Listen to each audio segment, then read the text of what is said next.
Larry said that he'd get on Earnhardt and said, don't you think about it? Oh, what's around? Oh, my God. Hard in the wall. Oh, that was a hard lick. And that is Brian like another Vickers. right rear tire went down to me. My gosh, that was a hard lick. You know, we saw the signal to NASCAR officials that he is okay is that he has lowered his window net. He has done so. Look at that. That's Dale Jr.'s car. The whole side torn out of it. Yeah, unlike the 11 car, under your performance. Yes. You got to have some sort of right up ahead, right in the middle. Bam. Gosh, that was hard hit. He almost missed it. Hold your line. It's tough when somebody cuts a tire right in the middle of the field like that going into turn And remember, we got to through this. Smoke in there in front of you then. Keep coming. There you go.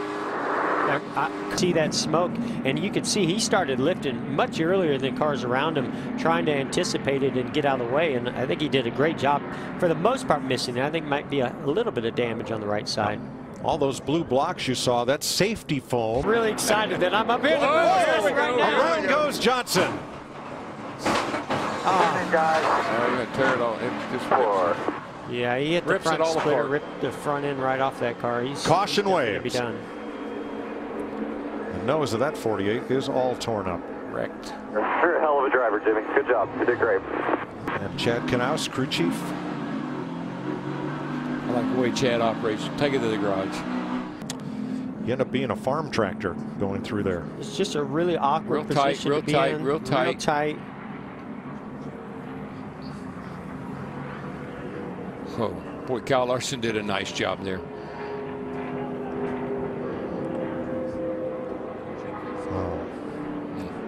Let's ride along with Jimmy Johnson. In and out. In and out. Watch his hands. In and out. I think he was just in an awkward position. Yeah, it was like the air from the car on the inside was pushing him wide. Then the car on the outside, when the car gets the right rear quarter panel, it can push the back, and it starts getting the 5 loose and getting side to side, and eventually it just turns them right into the outside into A.J. Allmendinger, unfortunately. You know, I talked about this earlier. It's just really difficult to bump draft these days with the way the bumpers are shaped, and that's the risk that you're going to take, even though you're trying to get that car ahead. Well, when we look at the cars in the corner, think about how close the bumper is in the corner. When it gets on the straightaway, look how high it is. The car gets light back there. And here's what Jamie McMurray had to say. In front of Matt Kenseth, and a car's in the wall. It is Kurt Busch. Wow, it looked like something. That looked like a tire. Yeah, almost like that damage he had on the right rear. Oh, there's more something smoke else up going ahead. on the back straight. Big wreck. Big wreck on the back. Holy smoly. Wow, I did not see that. Logano and Edwards running right at the front, and McMurray trying to sneak past. There's Carl Eric Edwards. Almirola, Here's Kyle Busch. Everybody is in Is that there anybody wreck. that didn't crash? Another of the 19 and drove him forward. Easy, get middle. You could tell right there that the 2 saw the 19 coming up. There was one to check up. The 13 got into the back of him, and the whole line started stacking back. That's what it looked like. Yeah, All right, here's Carl, and he's going to run up here, and he and Brad make a little contact. And he really stalled the 2 out right there. Then the 2 fights back on the outside, and they touched, but I think the 13 drove the 2 up into the 19. Yeah, that's what it looked like. I think that the 2 and the 19 started making contact, and the 2 started checking up a little bit, and the 13 had nowhere to go but in the back of him. And like I said, nobody's checking up right. Wow. Whoa! No, that's it. It's all at the back. We may make it to the checkered flag. The wreck is at the tail end. 2 by 2, you're clear by 2. Leaders on the back straightaway. Coming hard. Down to the bottom, up to the top. Busch to block. No.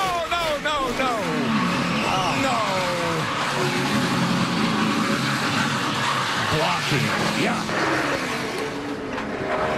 Trash heap. No, we're in grass at 2. What a mess.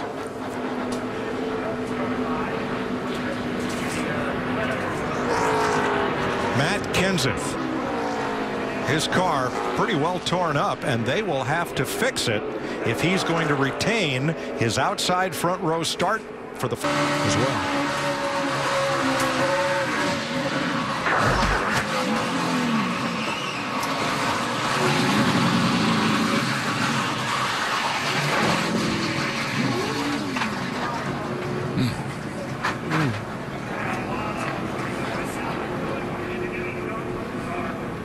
can see where Jimmy Johnson just started to get a bumper to the rear bumper or the quarter panel of the one. Man, look at that 20 car go up under the back of the Martin Truex car. Just lifted it off the ground.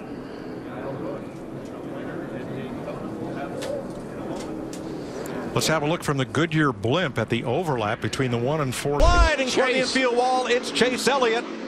Oh, no. Regan Smith spins out in the tri-oval, and when Elliott's car hit that grass, it's like the blade of a shovel hitting the turf. The front splitter just hits it and digs in. We're under the first caution of the day. Yeah, he was running 8th and doing a pretty nice job of just trying to mind his manners there, I think.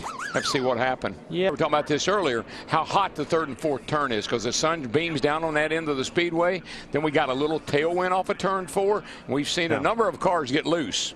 Watch this as he gets to the tri-oval grass. Bam, and that blade just digs in. Yep. Just rips the nose right off the car. Here you go. Boom. Oh. Not sure if there was any damage to the front of Carl Edwards, number 19, as Elliott came. Trouble, turn 4. Brian Vickers goes for a spin. Everybody takes evasive action and gets by without further incident. Back on a brake. Back on a brake. Back on a brake. There you go. The 19 car, Carl Edwards, he got damaged. The 6 of Trevor Bayne, he got damaged. Several cars damaged in a chain reaction there. We knew it was coming. He's been having to lift off turn 4 there a little bit because the car wasn't handling good, and he just ran up on him. 2 is still up there. The 38 is half of him. 14 right with him. Still out there. Right there, you saw the left front tire just clip the apron. You could tell that as he got close to him, the car started having a little bit of an issue, and then you saw it just clip the apron, and around it went. Here's what Brian Vickers had to say. Need more speed. Car's handling good. 22 just hit the brakes coming out of the corner. That's what I saw. It looked like the 22. I think the car's that loose. I think Joey Logano in the 22 is loose. Guys, turn 1 and 2, big trouble. 2 cars hard into the wall. Chris Buescher, one of those 4 rookies, is all tied up with Matt DiBenedetto.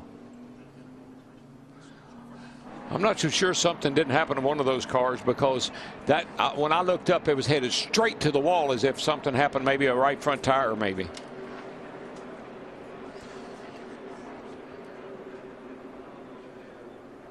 Certainly a lot of damage.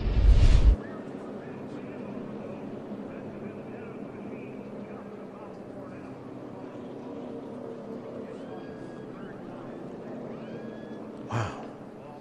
You, that was DiBenedetto first into the outside wall. Well, you got a double whammy. Buescher.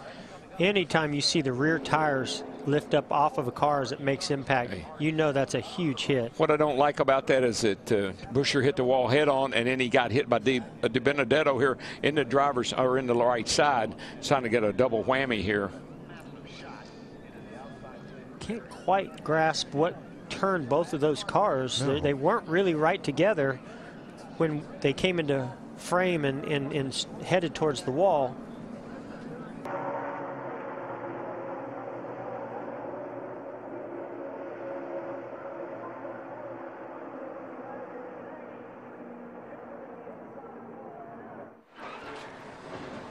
Hard crash for Dale Earnhardt Jr. coming off turn number 4, trying to make a bold move in traffic and spinning off track to the inside wall.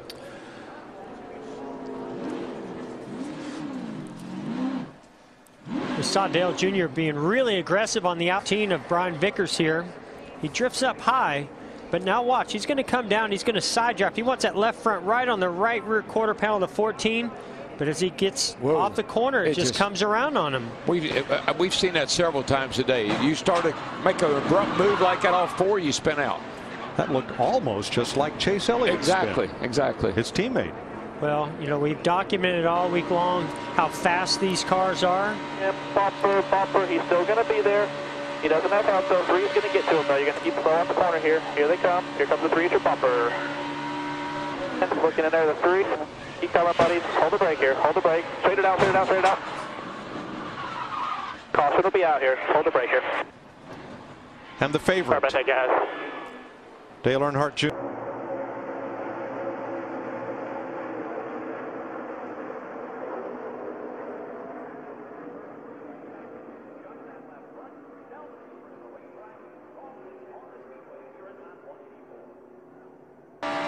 ending up like this.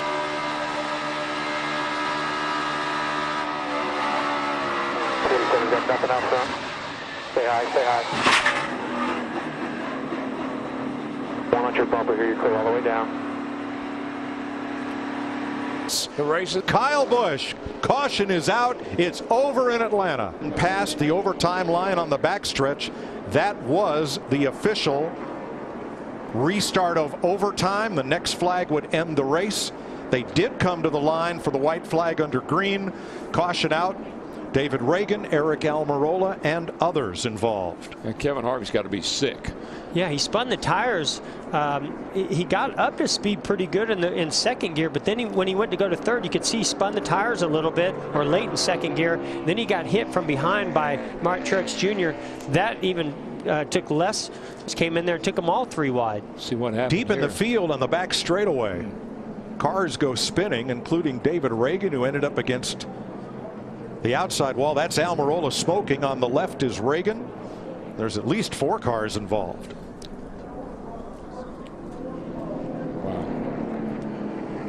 Another look in progress. There's Almirola, Reagan, Ryan Blaney, and the 4th car involved was Landon Castle. About mid-pack there, a bunch of those wave-around cars. What a wild finish. That doesn't come as a real big surprise, does it? And you know, those were a lot of cars that had not taken tires, so they're on older tires back there, battling for those positions with a lot less grip. Yep.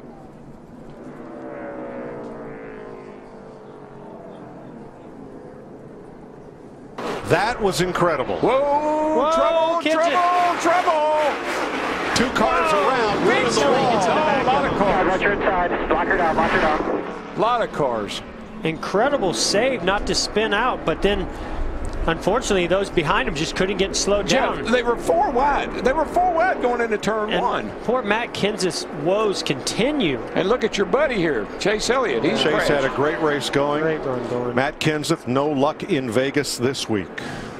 He's not had much luck all year. And Carl Edwards was the other car involved. Make it. 20 on the inside, the yellow car. Oh, the 21 dove in behind him. When he got in behind him, that 78 was on the outside of him, just took the air right off him. He did a great job, but unfortunately, Chase Elliott had nowhere to go. Kurt Busch sliding by. Kurt Busch, the 19 of Carl Edwards, spins and connects, makes contact with the 24 Chase Elliott. A lot of damage to that 20 car. They just got all wadded up coming down here in the corner, and I didn't see any way they were going to make it. You know, this is at that point in the race where nobody's going to check up. Everybody's got to run hard to get every single position they can. How'd anybody get through that smoke screen behind them? Well, they've been running in a dust storm, so I guess a little smoke didn't hurt anything. That's true. Let's ride with Kevin Harvick. Stay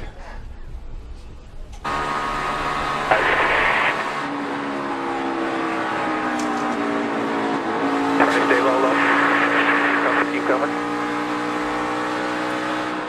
Wow, mayhem behind him. Kevin certainly had a front row for that one. Yeah, it looked like the 41 tried to get inside the 19, and no room. They made no room. They made contact. Just not any room. Saw Clint Boyer go down on the apron to miss this. We're going to ride with him next. Check it out, check it out. Get down, get down, get down, get down, get down. Go low, low, low, low as you get, low as you get. Hurry, hurry, hurry, hurry. Hurry, keep coming, clear. Good job. Great job by that spotter. Good job, spotter. That was Brett Griffin for Clint Boyer. Here's Jamie Mack. Keep coming bottom, keep coming bottom. You're good, you're good. Caution is out, caution is out. Jamie had to be careful because he had Dale Earnhardt Jr. right on his inside. Oh, yeah, they were all wadded up going in there. Yep. Tyler Green, McMurray's spotter. Nice job. So we are back under caution, and it's for the 6th time today, but let's go back. Ryan Newman has brought the caution out. Clear low, clear low. Pit road, pit road, pit road. Something dragging hard, and most of the right side and the right front. This is what always concerns me about this long of a green flag, especially with a car that's maybe not driving well and the driver's using a lot more brake. You cook the beat of the tire. I would not be a bit surprised if that's not what happened to Ryan Newman in this 31. Trevor Bayne will get the free pass. Yeah, I think Larry's absolutely right on that, especially this first run. So, you know, weather and heat built up, but I wouldn't be surprised. I think when I saw the car go by, Jeff, it just looked like maybe a brake heat, and it cooked the bead. That's exactly what Larry was saying. I think he's right. Yeah. Heavy damage to Newman Chevrolet. They have come to pit road. See if they can get it fixed here. Well, you could almost felt the impact from up here just from that camera angle. 53 laps into this run, has done the same thing. He says he thinks something broke.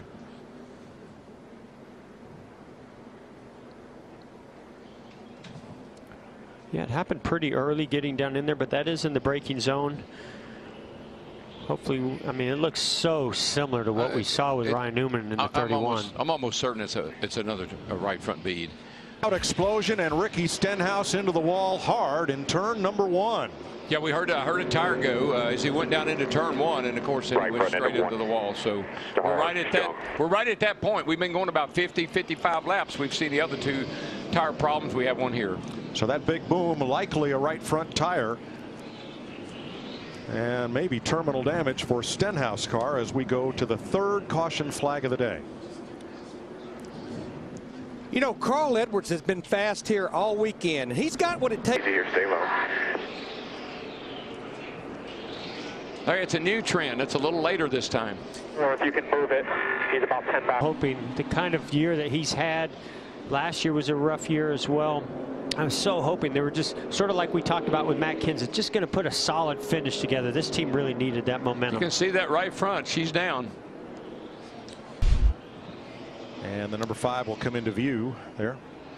And there she goes. She just turned dead right. That tire goes down. There's nothing you can do. Yeah, I'm quite certain it's another bead that melted, and right there on the big load part of the screen is Kyle. Whoa! And around goes Kyle Larson. Man, big impact. Man, thank God that safer barrier's there, but that was still a huge impact. 2nd caution of the day, lap 48. That thing hit head on. Did you see it go up in the air, DW? It reminded me of when Denny Hamlin wrecked down here off turn 4 a couple of years ago. Yeah, see him moving around inside there. Goodness. Now, he has radioed the team and said he's okay. He was running 27th. Yeah, what'd you say? I said, I'm all right. That one really hurt, though. 10-4, man. Just take your time here. You can see the left rear tire is cut down there. I don't know if that had anything to do with this or if that happened after, but it's off the tread like that. You can see the inner liner underneath that. And this is the car that he wrecked in practice. I think they repaired the car, so same thing similar happened to him in practice. Not this bad, obviously. All right, let's have a look at what happened out this 2nd caution. Top of the screen. Way up the top up there. Coming. Oh, yeah, you can see right there. Left rear tire goes out, and he's lost control at this moment. He's trying to keep it going straight. Yeah. Hits the outside wall. This is the one that's going to hurt. Watch this thing come down through here, head on into that inside wall. Just nothing he can do at this point. Just hang on. And straight into the safer barrier. Watch that safer barrier. Watch that thing flex and shoot that car back out. Now you're talking about a 3,400-pound piece of machinery lifted all 4 wheels up in the ground and spins it around like a top. Probably running about 140, maybe 50 miles an hour, even in the scrub, at that point, trying to scrub off speed. As it scrubs off speed, still carrying a tremendous amount of speed. That's huge. Here's another look.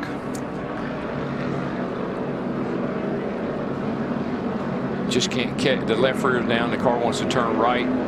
Hits that outside wall. And watch this safer barrier. I mean, that thing bowed in, and it took sort of all that energy. If that was a concrete wall, totally different story. If you can't get a move on him, whoa, we got to spin. Turn 1 up and into the wall hard. Wow, it's Danica Patrick. Well, you can hear a tire down here. I was going to say, was that another tire? It sounds like it. She was in 19. She was running 19. Yes, get out. Wow. That's a hard lick. Sent some fire inside the cars while she's in a hurry here to get out of the race car.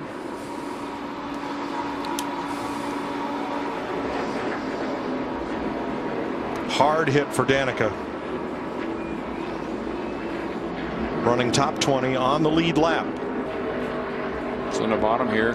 Underneath Casey Kane. Looks like Casey went to go Casey just tuck in behind her and just misjudged it. Got into her right rear, turned her into the wall. Hard impact. Man, right down the straightaway here. Woo.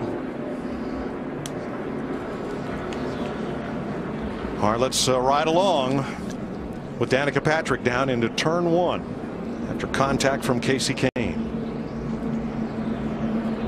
Remember, all this is happening at 190 miles per hour right here at this part of the racetrack. She's going by Casey here, making the pass, and man, he just clips her in the right rear and turns her into the fence.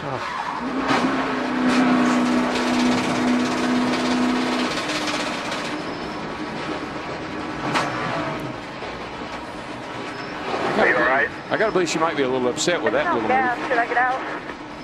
Yes.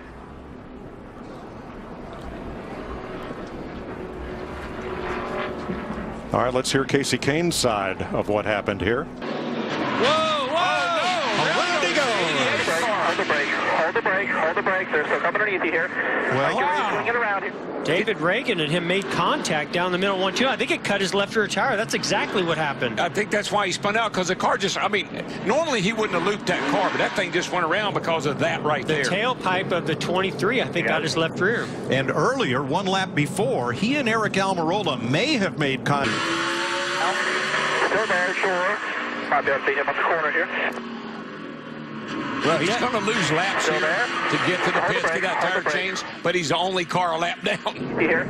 Riding along with Kevin Harvick here. And get ready to swing it around. One more car. Yeah. Swing it around. You know, Reagan's trying to stay off of him, Back it and up he just again. got You down got there, that. got on the curb, and just knocked him right up into him. It's around from contact. Yellows out. Straight left. Well, that's what you were waiting for. That's Clint Boyer's happy about. Oh, wow. Brian Scott right behind him. Yeah. See all those marbles up there we were talking about. Let's see if we can get a better view. Here comes Menard. Oh, Brian just got loose getting into the corner, and he was just correcting, and he got up into the left rear corner of Michael Annette. Annette was running 35th, 2 laps down. Smith, right side of your screen, the black Way number over here. 7. There's Ricky Stenhouse. Yeah, it's interesting what happened there, because the 17 sort of left the door open for him. The 7 dives down in there and then makes contact. You know what that looked like? It looked like the 17 was, the 7 thought the 17 was going to let him go, and then the 17 decided he wasn't going to let him go. That's one of those spotters things when he says he's inside looking. You got to be more specific. That's a harder hit than I thought on the left it's hard. side. That really It's a big slapped hit. it. Hardly. Yeah, he got him right in the ball. That was a hard hit for Hamlin. Oh my, I think something happened to the car. I think, yeah, probably a tire, if I had to guess. He was running 5th as caution comes out at lap 221. Man, he 4th slammed caution that wall. flag. Just the way the damage looks there, it looks like that would have been a tire. Going to the garage. He will Big join Eric Almirola there, who just pulled into the garage a lap ago. Sorry, guys. I've never wheel hopped here. Wow, Wheel hop. Unbelievable. Can come down the front here.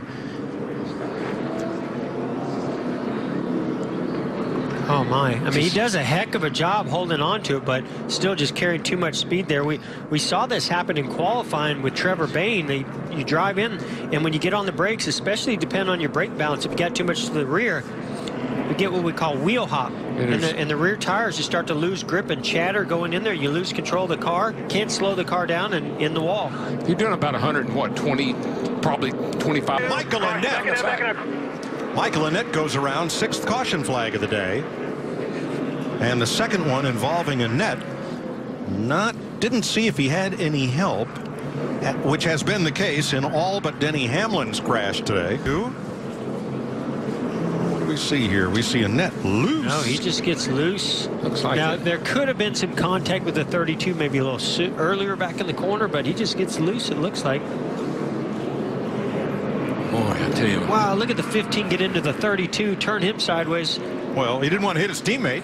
Well, and he's trying to get by that wreck before he gets caught up in it. Let's see what happens here. Oh yeah, the 32 got in the back of Annette. I love that spot. Hey.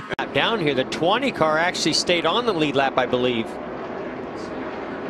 Where Kenseth and Johnson are pitting, what they had to do is beat the leader, Martin Truex Jr., to equal. If Matt does not, then he'll be the leader. There's Josh Wise up and in the wall, turn 3. Got the car, they'd actually taken it to the garage once and worked on it, come back out. Pretty hard hit. Yeah, that was a really hard hit. Look how flat. Car in the wall, turn 2. That's Greg Biffle, and he hit hard. Stay up, stay up. Wow. 6th caution. That thing is killed. Now what do? Do you come in and get tires? If you're Trevor Bayne, you do. A lot of waiver rounds. What we have, 14? Biffle was 17th. He was the second car 1 lap down. It's hard. Oh, yeah. He's contact by the 5 of Casey Kane. Casey Kane. Biffle, left a little bit of a door open there. Was closing it, and the 5 just put it right, there, and there was just no room.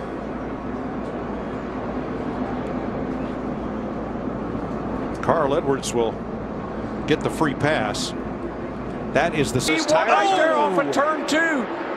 Oh yeah, this is going to bring it out. Austin Dillon spins around and crashing behind him. Still going. 2 teammates, Menard and Ryan Newman, all get caught up in Austin Dillon. Somebody got into Austin Dillon. I can't tell who it was. Jimmy Johnson, we believe. Wow, I've not seen a melee like that on the back straightaway here in a long time. Well, guess what? We're going to get to see it again. Yeah. That was pretty big. That's unfortunate. Michael Annette involved. All right, watch the 48 on the right up here, so we watch him. 48's come behind him. Let's see what happens here. See the closing rate of those newer tires, right?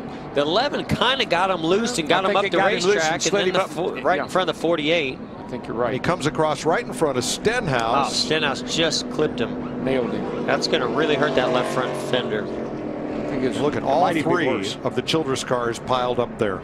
So you can see the 3 of Austin trying to get down, but the right in front of the 11 gets him loose. He goes up the racetrack. Jimmy's checked up sideways, trying not to get into him. Stay off of him. Wow, look at that. Amazing save by Jimmy. Boy, and by Trevor Bayne, who got almost sideways. Oh, yeah, you're right. That 3's like a pinball. 17's pretty bad. Well, he tried to pull it down in front of the 11. 11 sent him into me, and then I finished him off. You okay on your car? Yeah, I just tapped him. He just tried shutting the door on the 11, and it wasn't going to happen. And that's the downside to staying in it. 20 half back, trying to get a run here inside. Checking up front, watch, easy, inside. Keep coming, yellows out. We get. Oh, he stacked up Almirola, Reagan, and Kurt Busch behind him. We are green on the first lap. Carl Edwards is going to lead it. Come on down here. And Earnhardt is in the pits. And no caution. Oh, this could have been really bad. Oh, right there. I mean, he stacks them up because the car won't go. And you see the 43 of Almirola and the 23 of David Reagan. They're just banging into him, but nowhere to go. Let's listen. A little bit further. Ready, great. Rolling good.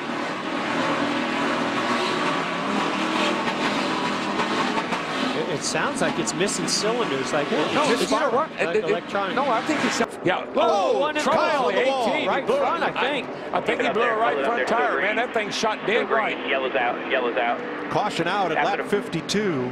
Kyle Busch running 3rd. Takes a hard hit into the turn 2 wall. Got the wall. Right side, pretty good. Okay, Kyle Busch. Watch the 18. And Mike, think about this. Think about when you run close to the wall. You don't hit it as hard because you don't get all that momentum going up to it. So he was pretty close, bounced off that safer barrier, looked at the steering wheel. I don't think it hurt the car that much.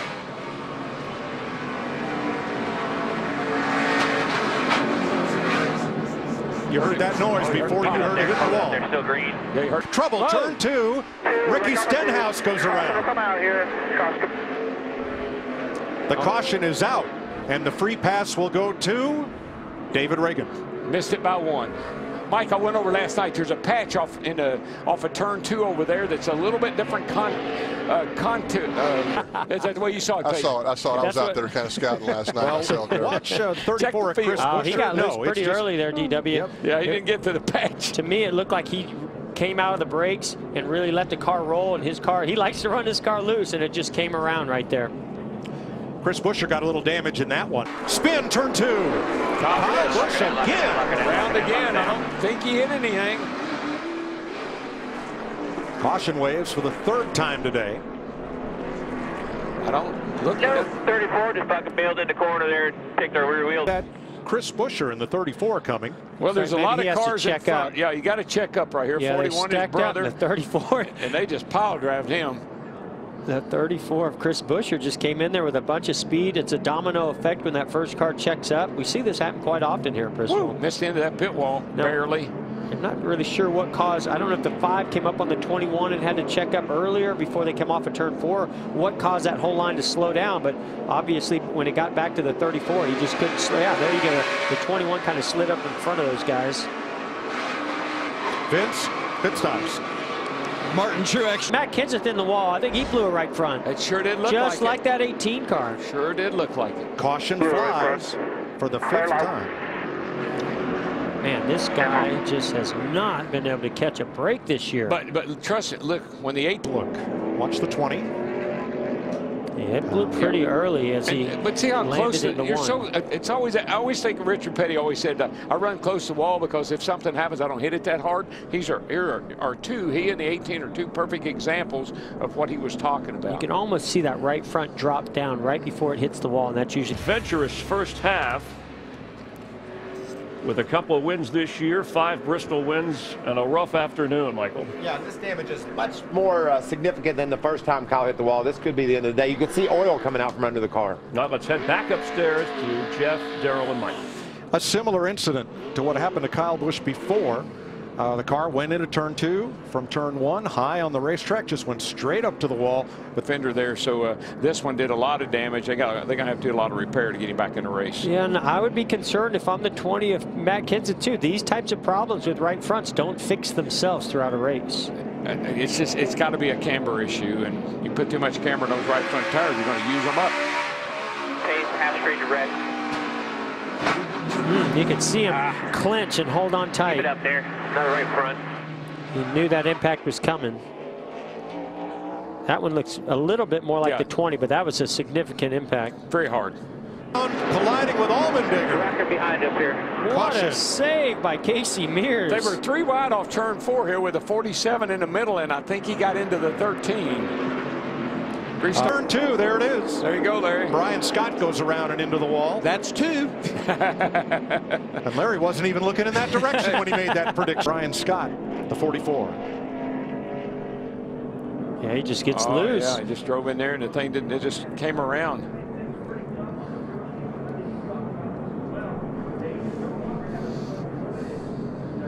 Here's right before all that happened. 3 wide with the 6, the 11, the 47, the 24. 11 comes up, gets into the left rear of the 6. And then this is happening behind him. That's some dead good racing right there, boys. Probably be no consolation to. Same way back up in the 3 and 4 there, just very similar to what we saw the 18 and 20 do. So now, turn 4, Almirola into the wall, hard. He's going to slide down, stay low, yellow. Hard contact, got a good shot there. You know, that was the 78 of Martin Truex Jr. who just came down pit road to put those tires on because of the loose wheel. There it is. And there goes Dylan, hard into the turn 2 wall.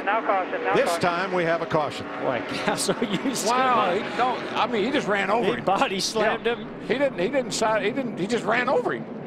Cut the left rear tire. All right, let's first go back to when Dale Earnhardt Jr. and Ty. Now remember, both these cars are on the lead lap. They're fighting for position. Watch this. Junior gets a big run on him. Just up the hill he goes. And he just basically did the same thing of what Landon Castle just did. And here's what just happened as Dylan battled Landon Castle. Now Landon gets loose here. He really didn't want to get into him. He got loose, got aggressive with it. Man. And Martin Truex Jr. Does he have a problem? Around goes Annette after contact. All right, now let it roll, let it roll. No caution, no caution, let it roll. Caution's out, caution's out. You know who this is going to hurt? Who's he going to hurt? I think it's going to hurt the 24. Yeah, because he's going to be starting on that inside lane. Yep. And did Kevin Harvick get up and into the wall there? Yellow's gone on the right sides as well here. Exactly. You can't see the letters on the right front tire. Here's what happened. Yeah, he's wanting to put that pressure on the 24 car. Drove it in there really, really hard and just got that spot. Yeah, he just that's weird. Oh, and he's the one that ended up getting into the 46. I didn't realize that's what caused that wreck. Yeah, he kind of just ricocheted off that outside wall. Bad timing for Annette, unfortunately. Watch this. That's it. Go get him. Look easy inside. I got him. Kevin. No yellow yet. Michael Annette was in a bad spot there. He's just riding along. Right. And all of a sudden, Kevin Harvick comes off the wall loose and hits my right front and spins me around. He's all right. Chris?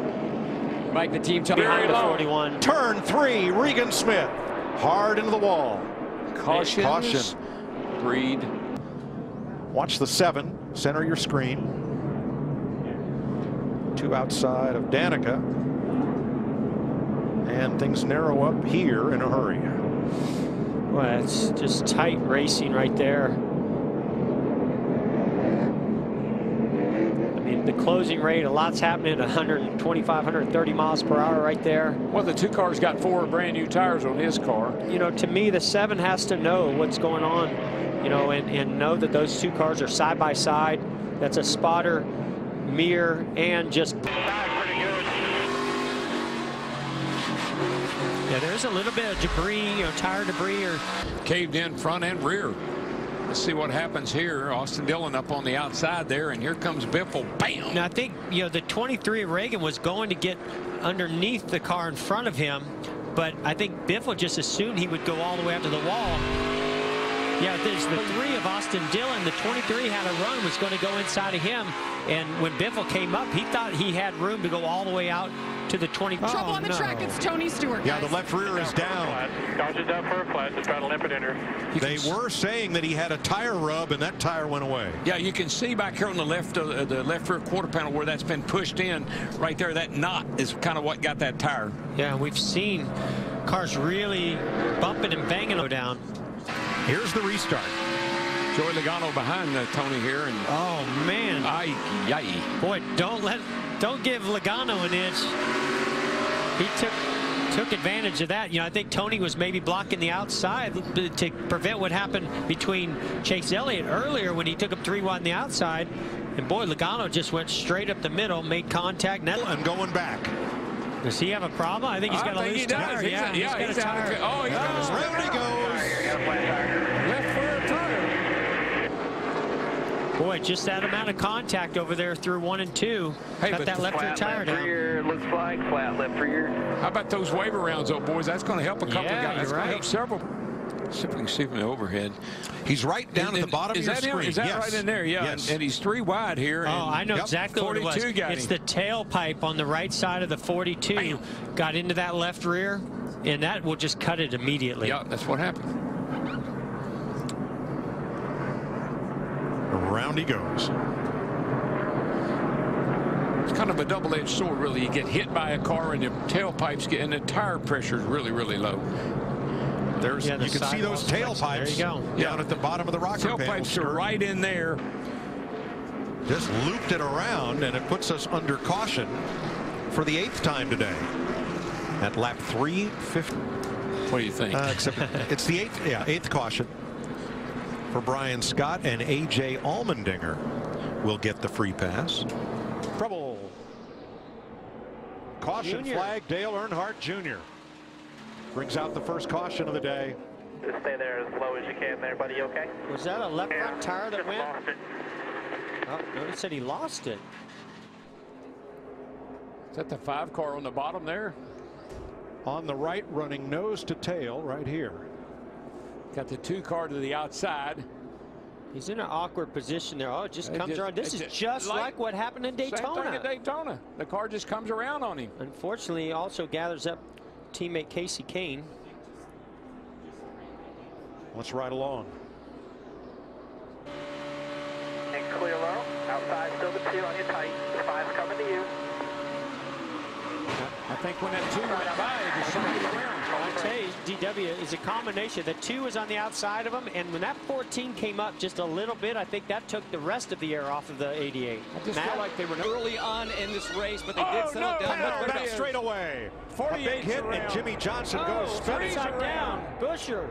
Oh, man. Chris Buescher on his lid and lands back on his wheels. Caution. Oh, man, we saw 4 wide off the corner over there. I was afraid of this. You'll see it right in there where they're 4 wide coming off the corner. You see the 3 on the outside. It's the 35 Gilliland above the 3. Now McMurray in the 1, the red car, comes up, just brushes Austin Dillon. Turns him into the 35. And Dillon gets into Gilliland. Joey Logano turned the 48. And Buescher goes for a big tumble. I didn't think that thing was going to stop rolling there for a second, DW. Goodness. Really good to hear he's doing okay. There's just it's just almost inevitable. It's like that just sucked the 1 up into the 3 and pushed him right up. The 3 had nowhere to go. The 35 was to the outside of him. Not sure how much damage. Big impact by a net down there, hitting that inside wall. Luckily, there's a safer barrier there. Great camera work capturing this. Ooh. Look at rookie Chris Buescher's wild ride down the backstretch. It's been a while since we've seen one do this. We've seen it plenty of times here in Talladega in the past. One thing I've noticed, I don't see a roof flap. Hasn't come open yet.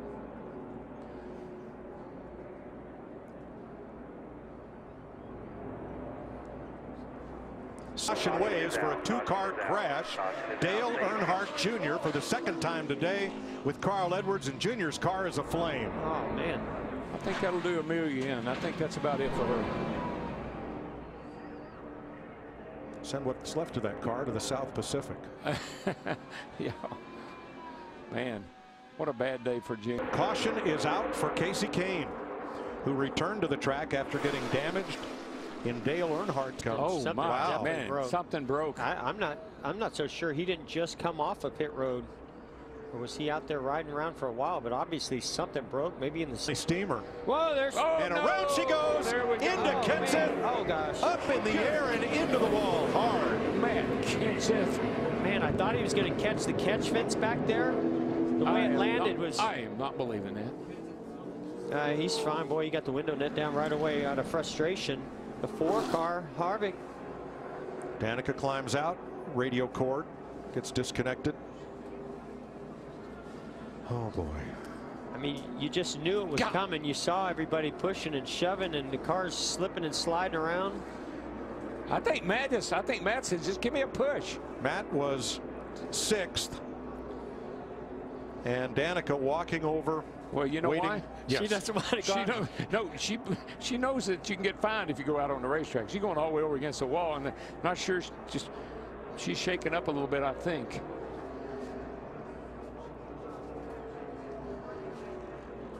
Matt climbs from his car. He's okay.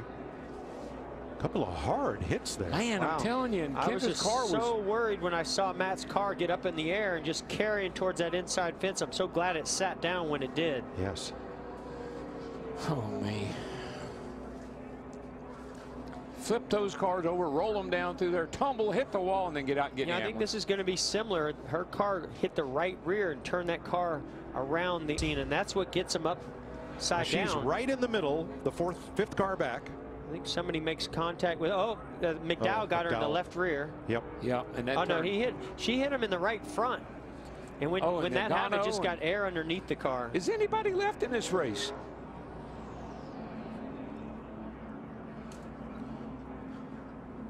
Let's watch from the Goodyear aerial coverage, and you'll see several things happen here as Kenseth's car comes back down to earth. I can tell you, a lot of teams are going to be freezing those shots to look underneath this car when they leave here. No, I saw that. It's not often you get to see what's underneath them.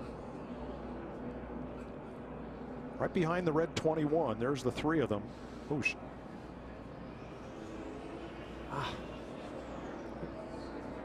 realize how powerful the wind is in that situation. To be able to take a car of this weight, what's 3,400 pounds around approximately, and just pick it up in the air like it's a piece of paper.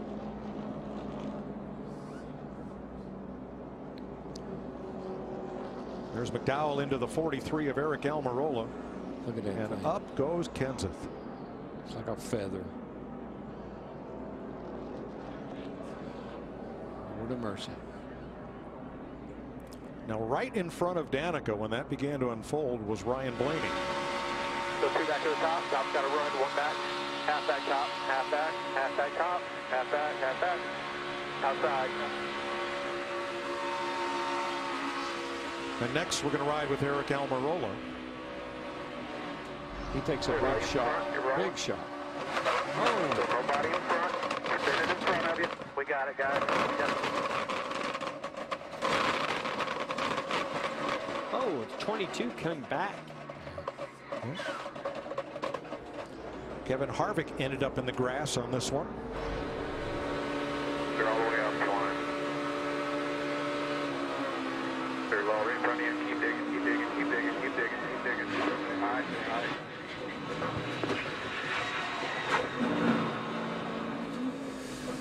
Looks like Danica came back and made contact with him and put him into the grass. Well, let's go out to Terry Ford's camera position. We call him Turtle, and hopefully he got everything pulled in when they started heading for him. I guess it wasn't Danica. They got the Force. Another car that maybe had some silver on it. Bobby Labonte, I think. Yeah, I think you're right. Car hard in the wall, 2 of them. Keselowski to the line. Caution has waved with Keselowski the leader, and crashing are Harvick, Allmendinger, Stenhouse, Truex, Labonte, and everybody else. Good job today, Brad. That was you, man. Managing that. I don't know how to explain this. I've never seen anything like this ever. Upper left is the caution light. This is synced up with the video to establish the moment of caution into the tri-oval. Contact between Truex and Allmendinger, and then Cole Witt turns Kevin Harvick up and into the wall, and Stenhouse and Allmendinger. Witt slides along and crashes with Truex. Caution is out. Race is effectively over.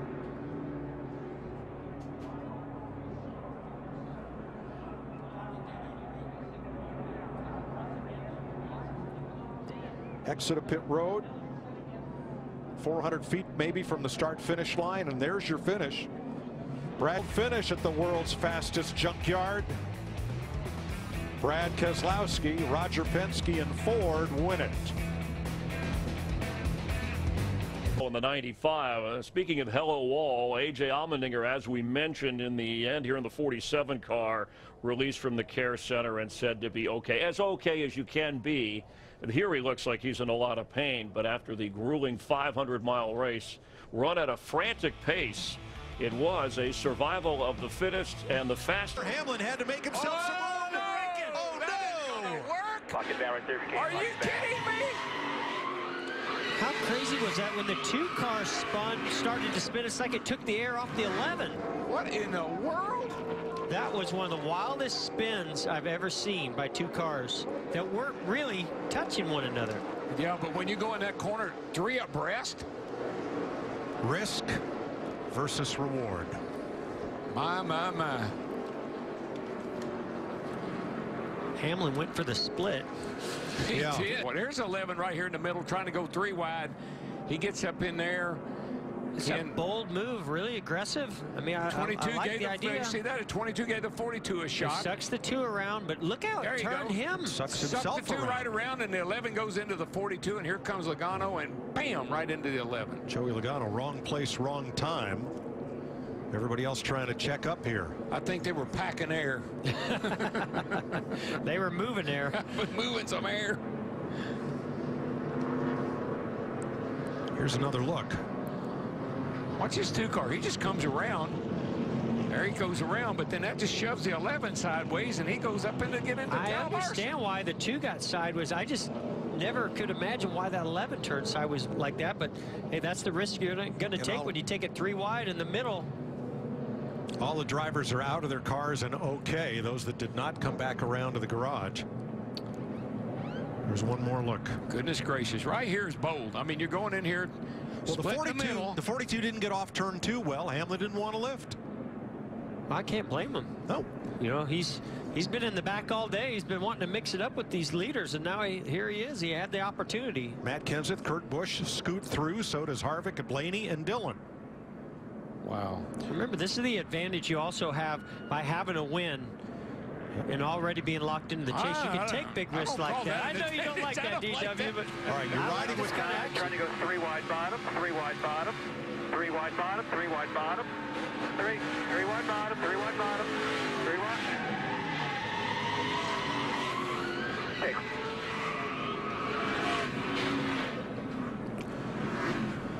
Now let's go back.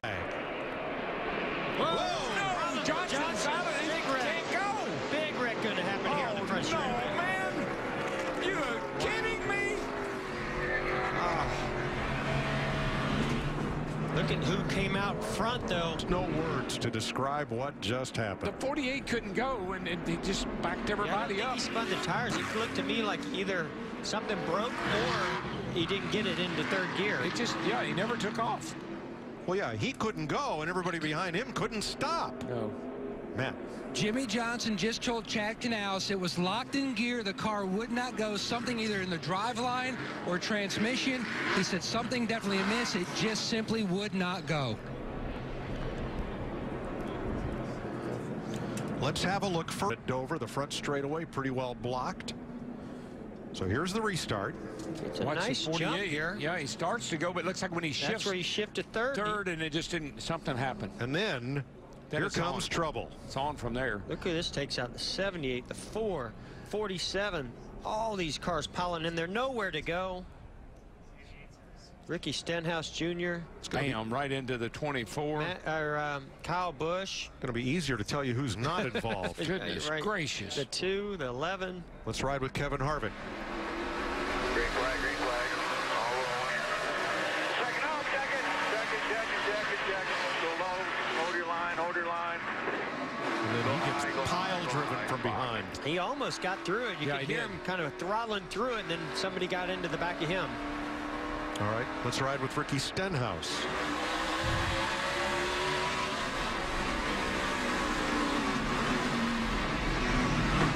Hit the 1 brake. Next, Dale Earnhardt Jr.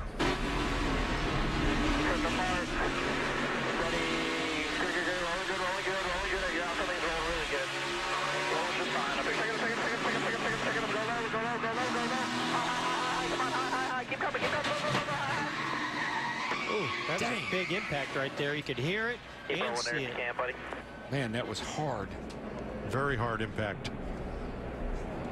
Holy smokes.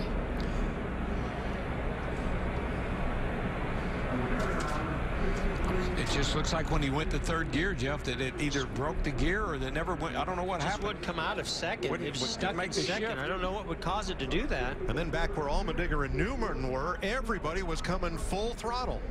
Oh, yeah, you're winding it up in 3rd gear. You're getting up. You got a lot of speed at that point. From pit road, from the handheld cameras.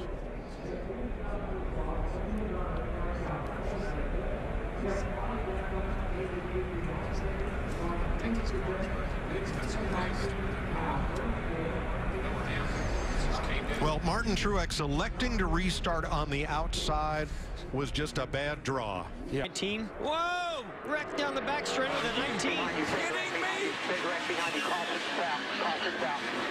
Well, we knew that it might be a little wild and crazy here at the end. Yeah, that would hurt. Damn, man. Give me a break. Who was that? That was Kyle Larson. What an idiot. As long as you're all right. I thought that the 19 maybe got a little loose as he got to him, but obviously Carl feels different about it. I think I might agree with Carl. You can be assured one thing right now with the day that Kyle Larson's been having, he's not going to check up. No, not now. Miles the Monster acted. There's Larson on the right coming up behind Edwards. Yeah, he got a little loose. Yeah, you know what? I think you're right. I think Carl got a little loose. He was under the 41. That sucked him around just a tiny bit. The back end stepped out ever so slightly, and he had to check up, and the 42 just had momentum. Yeah, he's sideways, and Larson's on the gas. Now, wait a minute. Wait a minute. I mean, I understand Carl saying, hey, cut me a break. You know, he's saying, yeah, I got a little loose, and I need you to maybe check up a little bit. But and he blocked him a little bit, too. He definitely ran a low line there. Yeah. Pow. That is a, look at that safer bear. Look at, oh my gosh, that's how the car vicious hit. back. Mean. Imagine that. No matter how good a shape you're in, that would hurt. It picks you up off the ground. You've had a hard hit. All right, I think I might, you know, I thought Larson maybe had gotten into Carl and caused this, but I'm not so sure it didn't start, and Larson was just a part of it. So much for our front bumper camera. Back 42 for the back end. Kind of hear those tires break loose on the Carl's car. You know what else I saw there? The 41 about got in the wall and checked up, and I think possibly allowed the 42 to get by him. And let's hear what Kyle Larson had to say. You touch him or do you just lose it? Whoa! No, Johnson's out of it. Big wreck. Can't go. Big wreck going to happen here on the front straight. No, man. You are kidding me? Look at who came out front, though. There's no words to describe what just happened. The 48 couldn't go, and he just backed everybody up. He spun the tires. It looked to me like either something broke or he didn't get it into third gear. It just, yeah, he never took off. Well, yeah, he couldn't go, and everybody behind him couldn't stop. No. Man. Jimmy Johnson just told Chad Canals it was locked in gear. The car would not go. Something either in the driveline or transmission. He said something definitely amiss. It just simply would not go. Let's have a look for Dover. The front straightaway pretty well blocked. So here's the restart. It's a nice jump here. Yeah, he starts to go, but it looks like when he shifts. That's where he shifted third. And it just didn't, something happened. And then here comes trouble. It's on from there. Look who this takes out. The 78, the 4, 47. All these cars piling in there. Nowhere to go. Ricky Stenhouse Jr. Bam, right into the 24. Kyle Busch. Going to be easier to tell you who's not involved. Goodness gracious. The 2, the 11. Let's ride with Kevin Harvick. Green flag, all rolling. Second, oh, second. Go low, hold your line. And then he gets pile driven from behind. He almost got through it. You could hear him kind of throttling through it, and then somebody got into the back of him. All right, let's ride with Ricky Stenhouse.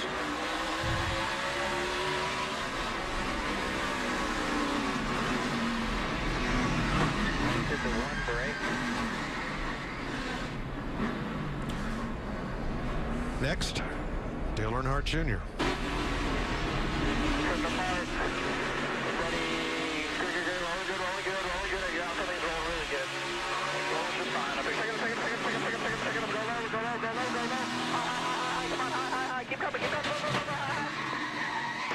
That's a big impact right there. You could hear it and see it. Man, that was hard. Very hard impact. Holy smokes.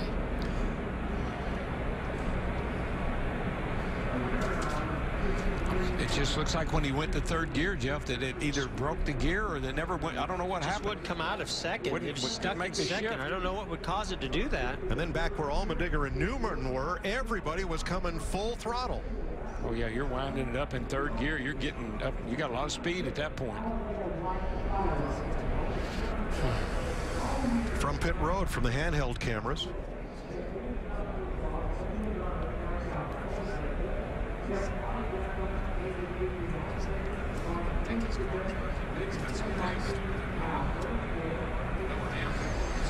Well, Martin Truex electing to restart on the outside was just a bad draw. Yeah. 19. Whoa! Wreck down the back straight with a 19. Are you kidding me? Big wreck behind you. Caution south. Well, we knew that it might be a little wild and crazy here at the end. Yeah, that one hurt. Damn, man. Give me a break. Who was that? That was Kyle Larson. What an idiot. As long as you're all right. I thought that the 19 maybe got a little loose as he got to him, but obviously Carl feels different about it. I think I might agree with Carl. You can be assured one thing right now with the day that Kyle Larson's been having, he's not going to check up. No, not now. Miles the Monster acting. There's Larson on the right coming up behind Edwards. Yeah, he got a little loose. Yeah, you know what? I think you're right. I think Carl got a little loose. He was under the 41. That sucked him around just a tiny bit. The back end stepped out ever so slightly, and he had to check up, and the 42 just had momentum. Yeah, he's sideways, and Larson's on the gas. Now, wait a minute. I mean, I understand Carl saying, hey, cut me a break. You know, he's saying, yeah, I got a little loose, and I need you to maybe check up a little bit, but... And he blocked him a little bit, too. He definitely ran a low line there. Yeah. Pow. That is a... Look at that. Safer bear. Look at... Oh, my gosh. That's how the car vicious hit. Mean. Imagine that. No matter how good a shape you're in, that would hurt. It picks you up off the ground. You've had a hard hit. All right. I think I might, you know, I thought Larson maybe had gotten into Carl and caused this, but I'm not so sure it didn't start, and Larson was just a part of it. So much for our front bumper camera. Back 42, turn it back in. Kind of hear those tires break loose on the Carl's car. You know what else I saw there? The 41 about got in the wall and checked up, and I think possibly allowed the 42 to get by him. And let's hear what Kyle Larson had to say. You touch him or do you just lose it? Oh, he's coming to pit road 24. I think he... Matt, Tony Stewart, Casey Kane, all torn up. I think the 24 was thinking to come to pit road right there. When he slowed down, it just stacked them all up. Guys, a little bit. Tony Stewart, we need to see, make sure he's okay here, because that was a pretty hard lick. He got hit the wall and got hit pretty hard there, so we need to get him out of this car. A lot of smoke. When the net's down, that's a good sign. I think he's okay, but I just wanted to. Don't need to take any chances with him. Now watch Chase Elliott as Tony Stewart climbs out under his own power. Boy, that's good news. Yeah, he jumped. Big round of applause from the crowd for Stewart. Good for him. Watch the 24, right side of your screen on the inside. Starts to wall up here. Looks to me like he's thinking about coming to pit road. Yep. Miraculously, he didn't get hit, but further back. Was there contact between Trevor Bayne and Matt Kenseth? That's the question. Yeah, he did get a little bit of damage on the right rear quarter. See the 5 car that really hit Tony Stewart in the left front there. That's what had me a little worried. But Tony jumped right out of that car. He was fine. Guys, what about poor old Matt Kenseth?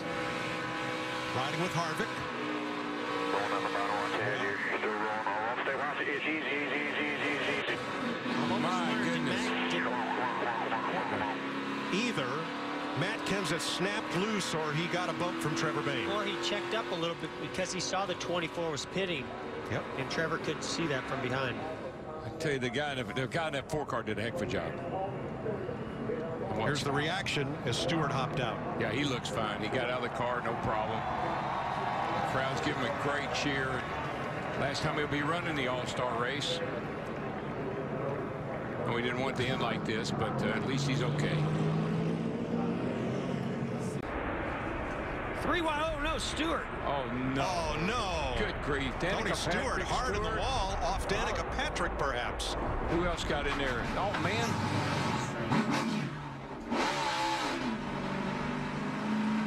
These restarts. I mean, you got to say, sooner or later, you're going to have one of these incidences like this, and that's a shame. Now we're told Tony Stewart gets loose in front of Danica Patrick, who could not avoid her boss. You can see Tony's in a vulnerable position right in the middle. Then Larson gets his outside. Here's 17 to the inside. He gets loose right there. Oh man. I mean, he was going to touch he was probably going to touch the wall slightly, but keep it going straight. Danica had nowhere to go. They make contact. Ricky Stenhouse down to the inside, then Almirola, but don't think there was any contact. Yeah, I don't either. No, I don't think there was any contact. I think if Danica hadn't been there, Tony might have been able to save it, but she couldn't. That was her line. She was coming off the corner racing. It wasn't like she did anything wrong. It's just that if she hadn't have been there, he might have been able to save that thing. Well, I hate somewhere. Jimmy Johnson's coming around. Oh, no.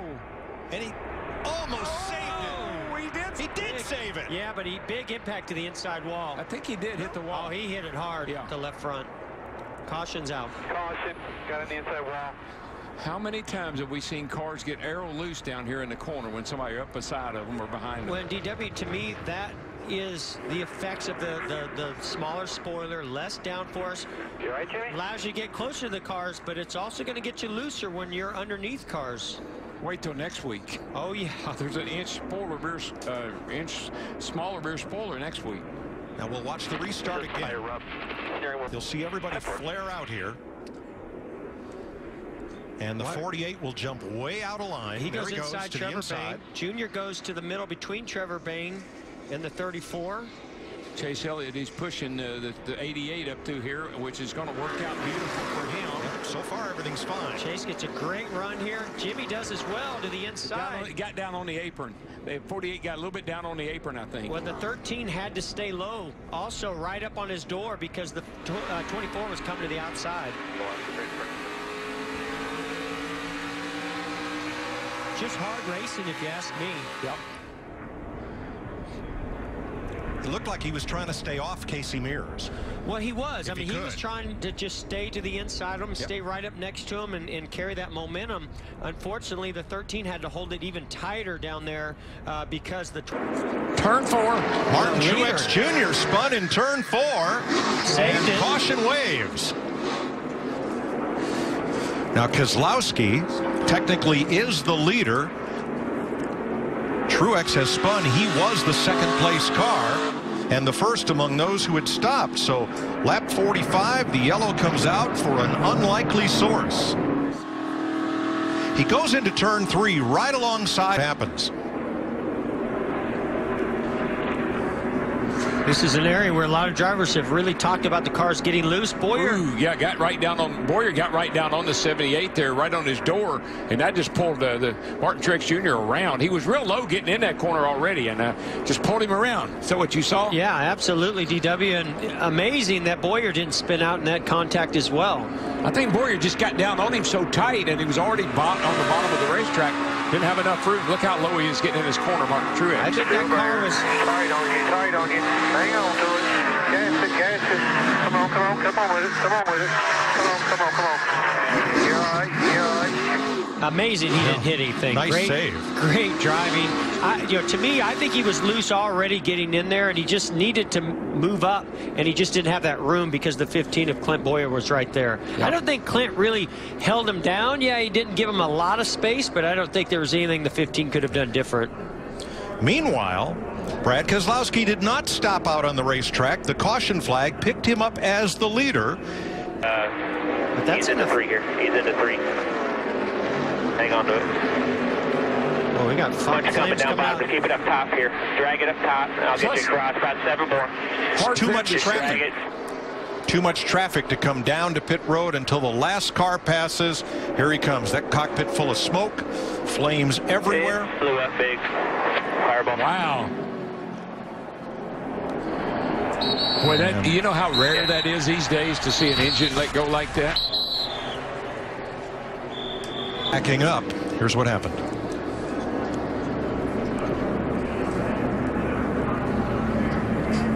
We knew something was going on with this race car, Mike. We didn't know exactly what it was, but that's huge. Oh, that's big. Look at the flames. I guarantee it got hot in there after that.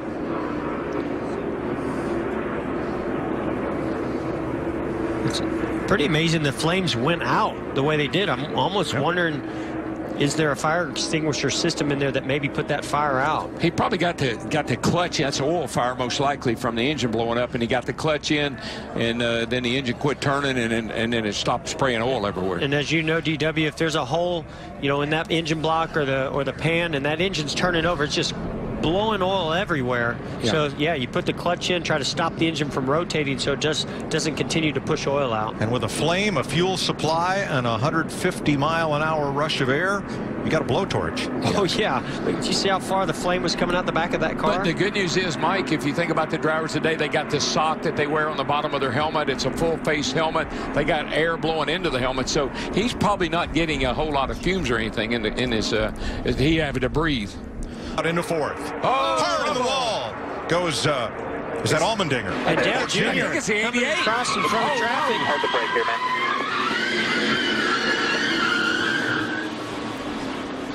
You all right? Yeah.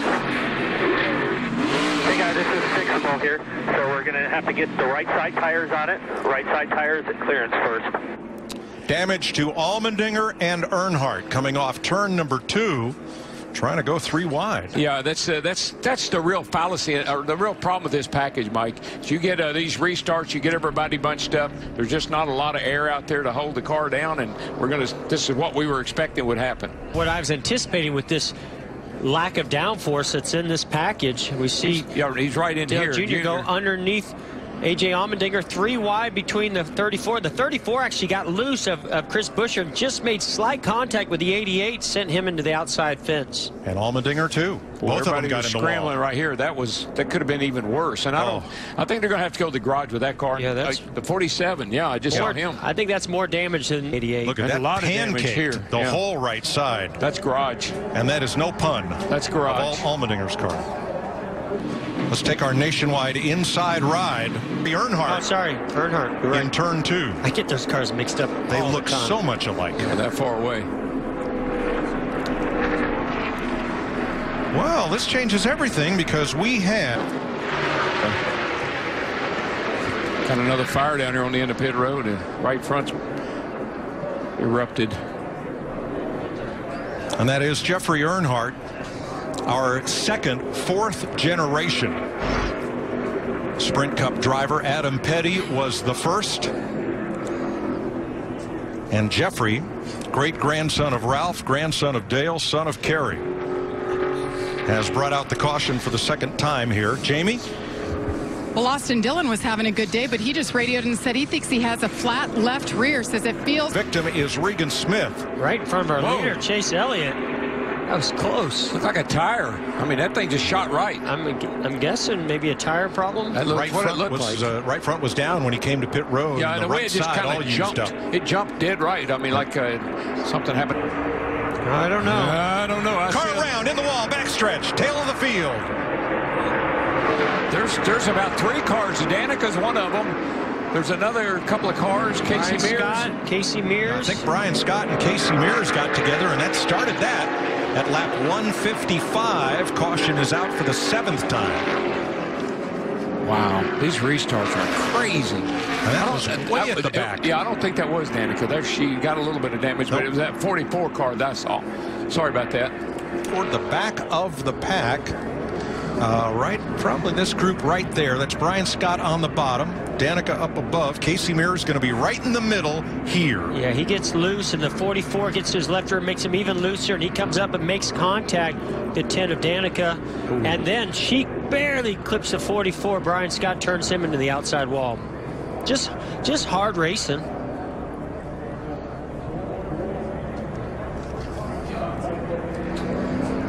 Doesn't take much contact at these speeds, does it? No, well, we've seen trouble off that corner already earlier with Dale Jr.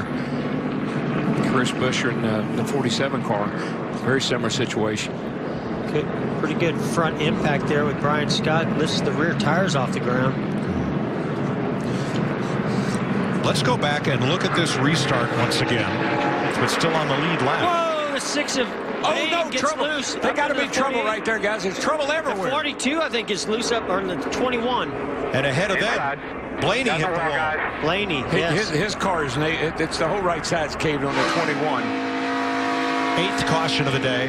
Ryan Blaney, one of those involved. I don't know if Blaney getting loose had anything to do with Bane getting loose underneath Jimmy Johnson further back, or it just happened to happen right at the same time.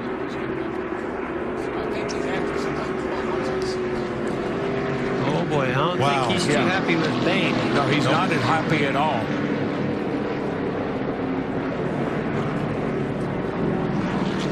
I thought John have not been to victory lane this season. Oh, front straightaway. A car blew a tire. Hamlin. Is that Denny Hamlin? Man, that car went for a ride, guys. Heard the tire let go there right past start and finish line. That thing never slowed down. Is out with 12 laps to go. I thought he was going to hit the end of the pit wall down there, but he cleared that and went all the way to the inside pit wall down there, just outside the pits. He was running 12th. You know, remember he had contact with the 41 car. There's a little bit of damage on that left rear tire, or we saw a little bit of tire smoke with the 11.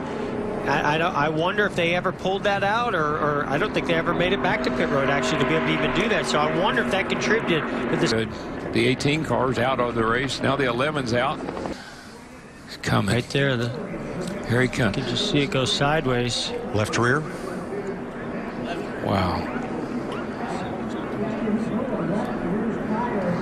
I heard the tire let go right about here. You're just along for a ride as a driver right there. It must be a left rear, Mike, because both right sides looked up. I think the right front went after maybe he slid through. Watch how fast he goes through here. Luckily, that splitter was digging in and really slowing the car down. Yes. Wow. Bam. And he missed the end of pit wall. Both which, along with this wall, protected by a safer barrier. You can see the right front pop right there. Here's what happened as he rolled to a stop near turn 8, trying to get the car refired. Oh boy. That has all the looks of electrical fire. Yeah, something electrical in the car caught on fire. And I mean, that smoke like that, electrical fire like that, will choke you to death. He was running 18th. Obviously, he's had a frustrating year, and this was one that I think he thought he might be able to break out of that frustration, but obviously not. Yeah. Being proficient at restrictor plate racing, 4 wins, and we've got trouble behind him, Rick. Around they go. Stay down, go up. It looked like it was Eric Almirola that was the first to go sideways and then collecting numerous cars behind him. May have been the one of Jamie McMurray. It was a light blue car. Chase Elliott. That's Sun Energy 1. Caught up the window net down for him. Paul Menard in the 27. Jamie McMurray trying to get it going the right direction. Kevin Harvick is involved. The 44 of Brian Scott. And already we're seeing Chase Elliott climb out of that car. Look, it was McMurray in the 1. See McMurray and Jimmy Johnson. Jimmy comes up, but then McMurray actually comes down and gets onto the left front. It's on from there. I mean, we talked about it earlier. As soon as somebody makes a mistake and you're in this big pack of cars, you're going to take a lot of people with you. It's just how it happens. You can. Some of these cars riding around the back actually got in the wreck as well. So one mistake by a driver, a mistake by 2 drivers, and this is what happens. It's not just those 2. And a bump there by the 48. The back bumper of Jamie McMurray. 78 of Martin Truex Jr. caught up. Danica Patrick also. Dale Earnhardt Jr. in the 88. Brian Scott up on the hood of the 4 of Kevin Harvick. Chris Buescher, 23-year-old out of Prosper, Texas, was involved. Also that 46 of Michael Annett. Another Midwesterner. Big impact. Jamie Murray hit really hard. Ended up getting clipped in the rear, turned him to the right. Hard impact, and all these cars had nowhere to go. Of course, Jimmy Johnson in the 48 involved from the beginning. And we're on board with Jamie McMurray. You see him just saw the wheel, that small movement. He just couldn't save it. Hard impact, and look at the multiple impacts. Another shot. 3 big hits for Jamie McMurray. Gets his hands off the wheels, so as the wheel goes left and right, it doesn't catch his thumb or a finger. On board here with Dale Earnhardt Jr. You hear him out of the gas. Check it up. Just nowhere to go. He drives through the accident, but a lot of damage to the nose of the 88 car. All 4 Hendrick cars involved. Casey Kane as well. A lot of damage to the 48, the 78. And the frustration of Speedway racing is this is it. 2 drivers, Jimmy Johnson and Jamie McMurray, get into one another. just mistakes. And their mistakes are going to cause a poor night for 15, half the 16, field. 17 cars. Yeah. We're at almost 19 cars that I've counted. And look at Kevin Harvick, how far underneath Brian Scott he is. The rear tires are on the roof of the 4 car. Matt DiBenedetto in the 83 is up underneath the 4. And the sparks flying. So much sheet metal damage. And things happen so quickly. But you can see the 1 car. The 48 moves up, and at the same time, now the 1 starts moving down, just barely clips him. Then he gets into the side of his teammate. Then he has to slow down to keep him wrecking, and the 48 gets into the back of him. So, kind of it looked like to me at the same time, they just kind of got together. The 48 moved up, the 1 moved down, and it started every bit. And Jimmy was thinking 3 wide, and the 1 didn't think he would be in that lane. On board with Kevin Harvick. You mentioned the 44. You hear him out of the gas, on the brakes. But there's absolutely nowhere to go. You see his view, a car on his windshield.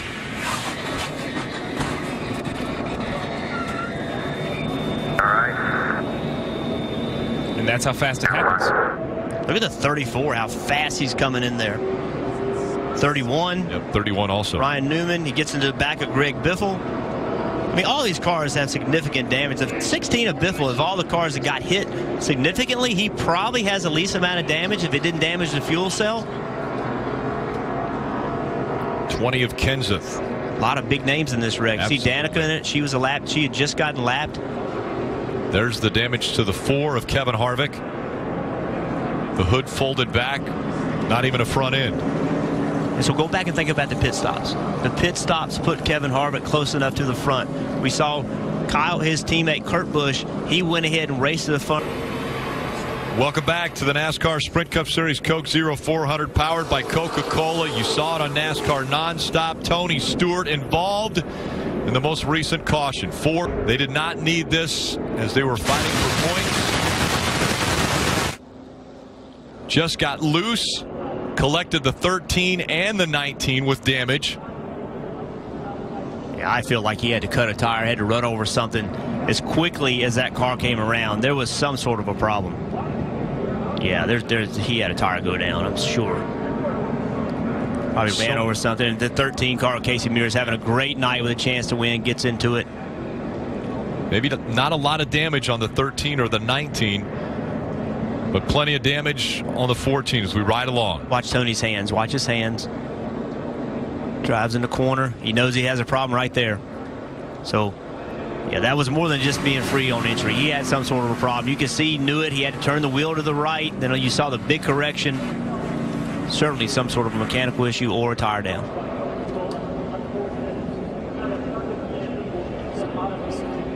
13, Casey Mears, as you mentioned, having a great night, nowhere to go. Ryan Blaney, that seems like that is pretty severe contact on the right front of Ryan Blaney's car. 19 of Carl Edwards, a lot of damage. The 6 of Trevor Bayne gets pretty fortunate here. Just a little bit of damage so far, really. I think that won't hurt the 6. Again, the 47 of A.J. Allmendinger comes up the racetrack, but has a little help there. Yeah, the 42 and the 15 got together first, and that got the 15 up the racetrack, and that's what started it. Yeah, and then the chain reaction. The 19 looks like he got out of the gas. The 21 was behind him, didn't get out of the gas as quick, got into the bumper of the 19. That's just the chain reaction. Yeah, this starts. See the 42? 42 checked up. The 15 was in the back of him. He got up the racetrack. 10, 12 cars behind. These guys getting the wreck. Had nothing to do with the start of it, but they got the worst of it. 5th caution of the night. On board here with Dale Earnhardt Jr. You see the bounce off the wall in front of him. He's out of the gas. Just brush the wall. Then good. Keep coming. Come on. Toss us out. Toss us out. Pretty quick talking there for TJ Major, spotter for Dale Earnhardt Jr.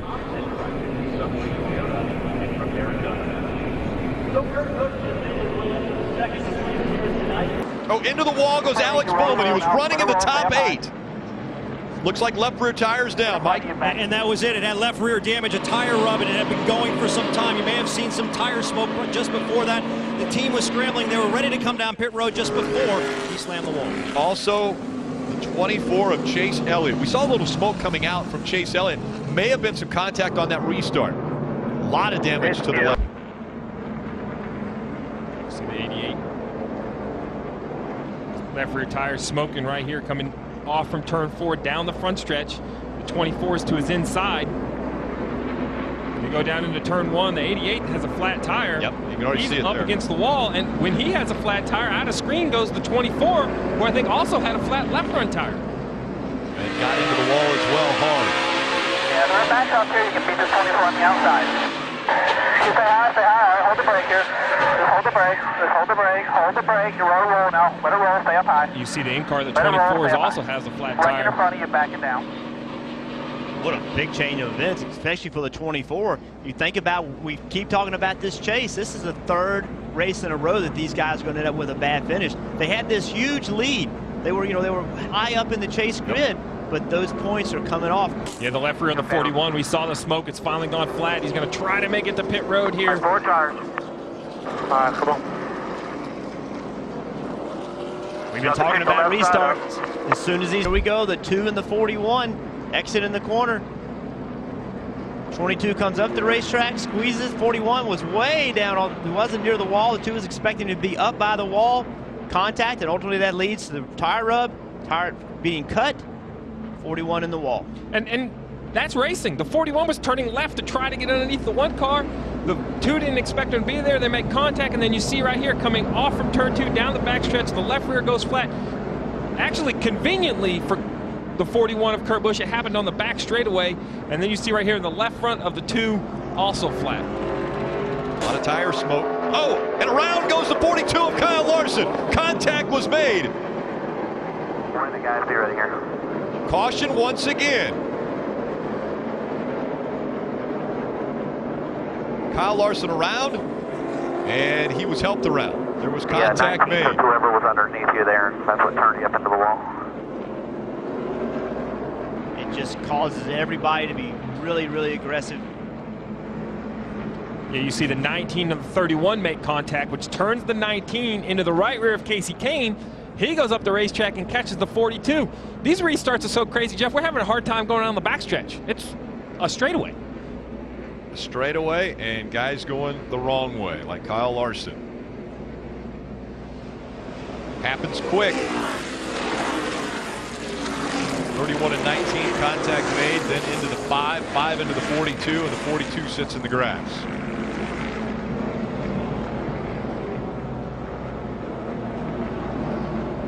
You see the 31. It all starts with the 31 catches the left rear of the 19 of Carl Edwards. He catches the left rear of Carl Edwards. It spins him to the left. He catches Casey Kane. Casey Kane goes up the racetrack. Who comes through clean? The 31 of Ryan Newman. And by the way, before 37 laps out front, and it looks as though a caution will come out as Greg Biffle slams the right side of his car into the wall. That is a heavy impact right there. A lot of damage to the right side of that car. It happens quickly here in Indianapolis. You're carrying so much speed through these 90-degree turns. And around goes the 19. Carl Edwards hard into the wall. 31 also around. The 12 or the 2 of Brad Keselowski connected. Danica Patrick in the 10 also involved.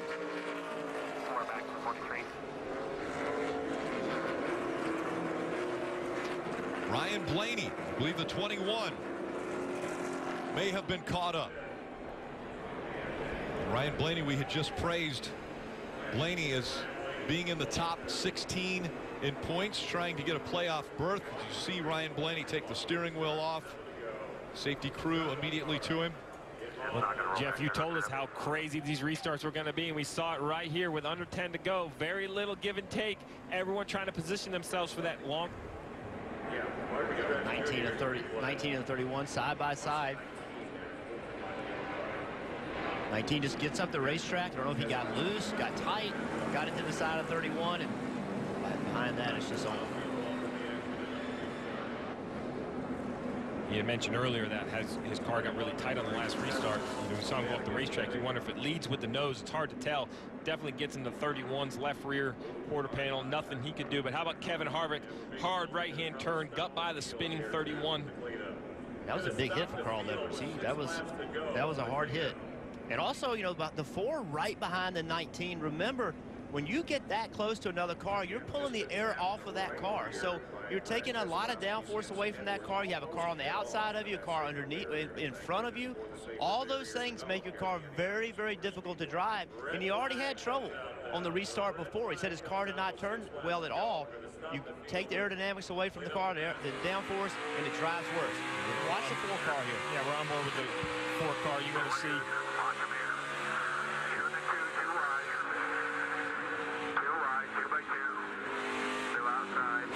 The 19 just comes up the racetrack. You hear the throttle control. Kevin Harvick does a nice job not running into him. You see up in the right-hand corner of your screen, the red flag has been displayed. The field's been stopped. This is another onboard right here with Ryan Blaney. Just nowhere to go, a heavy impact. That hurts. You see him holding his left arm. You see him clenching his left fist. Very hard contact for Carl Edwards. That's restarts. If you're Kevin Harvick, you have to punch. Try to put distance between himself and the field. Oh, around goes the 6. Trevor Bayne into the inside wall. The 15 of Clint Boyer also. Caution is out. They didn't get back to the white. We will now have overtime.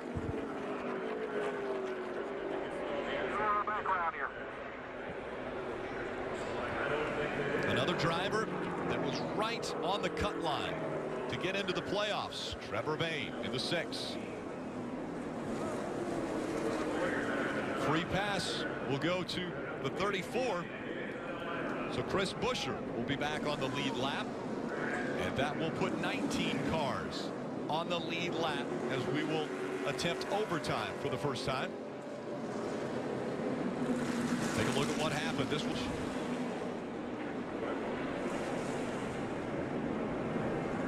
Trevor Bayne trying to block Clint Boyer. Clint Boyer had a run on him. Trevor Bayne trying to block him.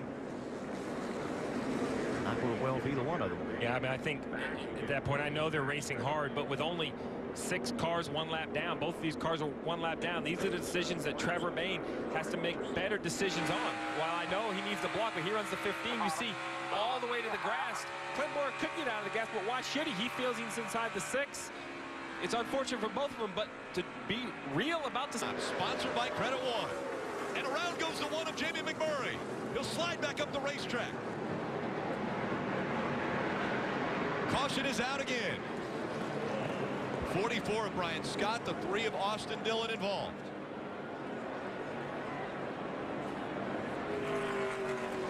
See damage to the 31 of Ryan Newman. Entering turn number 1. Casey Kane will be the free pass recipient.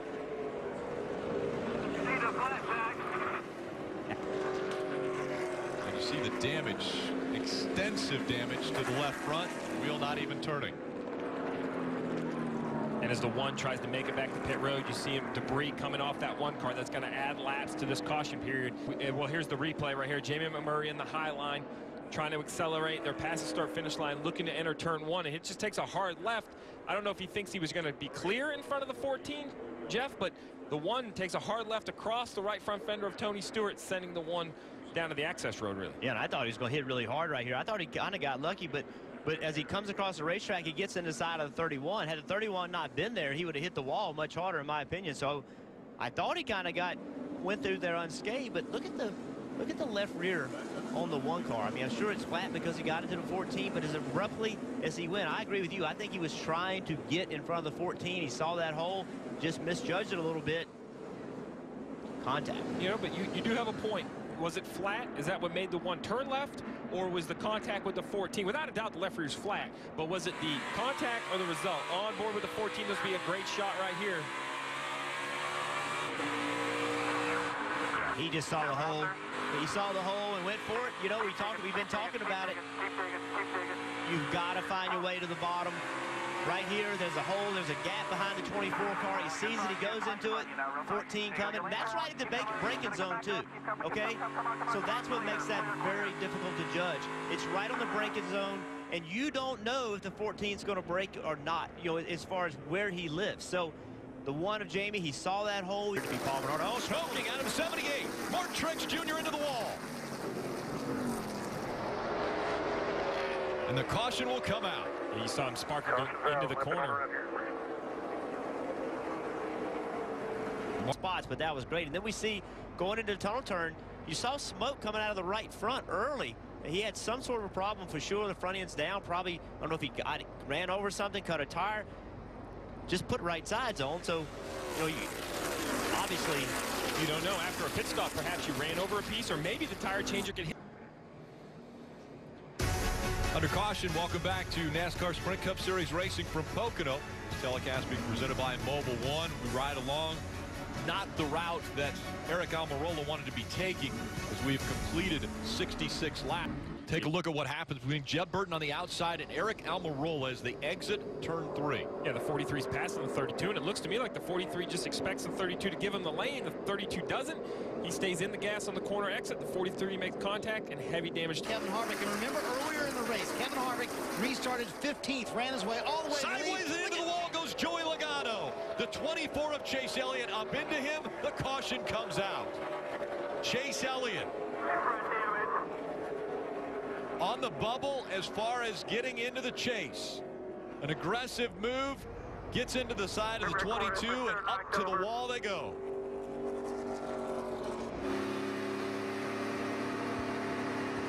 As we mentioned, one of the fastest cars on the racetrack, but being on the outside of Chase Elliott. When Elliott got loose, he took the 22 right up to the wall. Let's take a look.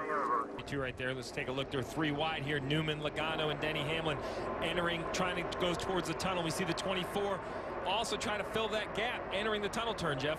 Yeah, they enter side by side. The 22 on the outside of 24. See the 24 gets loose right here, has to chase it up the racetrack. We saw this early in the race. We've seen the 24 of Chase Elliott have trouble in the tunnel turn. This is the second time. This one obviously is much bigger impact. Just see they enter the corner. They're so low on corner entry. Hamlin's clear though. Hamlin can enter that low. There's no one on the outside of him. The 24 entering that low with that slight angle, and then the 31 right behind him. All of that works against him as having air on the side of his car. It's a perfect storm for the 24, Rick. You have the 11 in front taking air off the 24, the 22 on his outside pulling the air off his right side door, and the 31 behind his rear spoiler. The downforce in that 24 had to be minimal. Chase Elliott, no chance to save the car underneath the 22. Yeah, that a little bit of that is you kind of have to know it. You see they're up the racetrack right here already, and big impact, a lot of damage. But you know, listen, as a race car driver, watch this movie. Great view right here. Right there when the 31 pulls behind the 24, that makes the problem worse. That intensifies the air coming off the back of the spoiler. Get down, get down, get down, get down, get down, get down, get down, get down.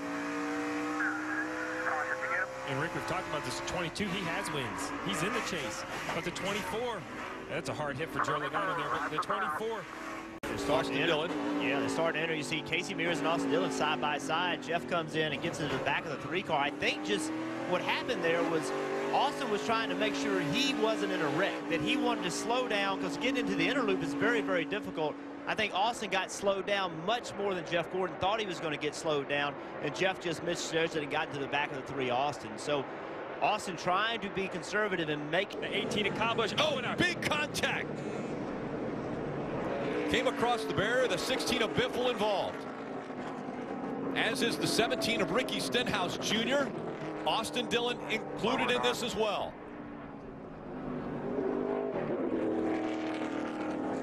That's coming out of the carousel as they were getting ready to head into turn 6. So much damage by the 17. Also the 48 of Jimmy Johnson. We'll be going to the garage here, fellas. We've seen big wrecks on this short chute before. Coming off the carousel with so much speed. Guardrails on both sides.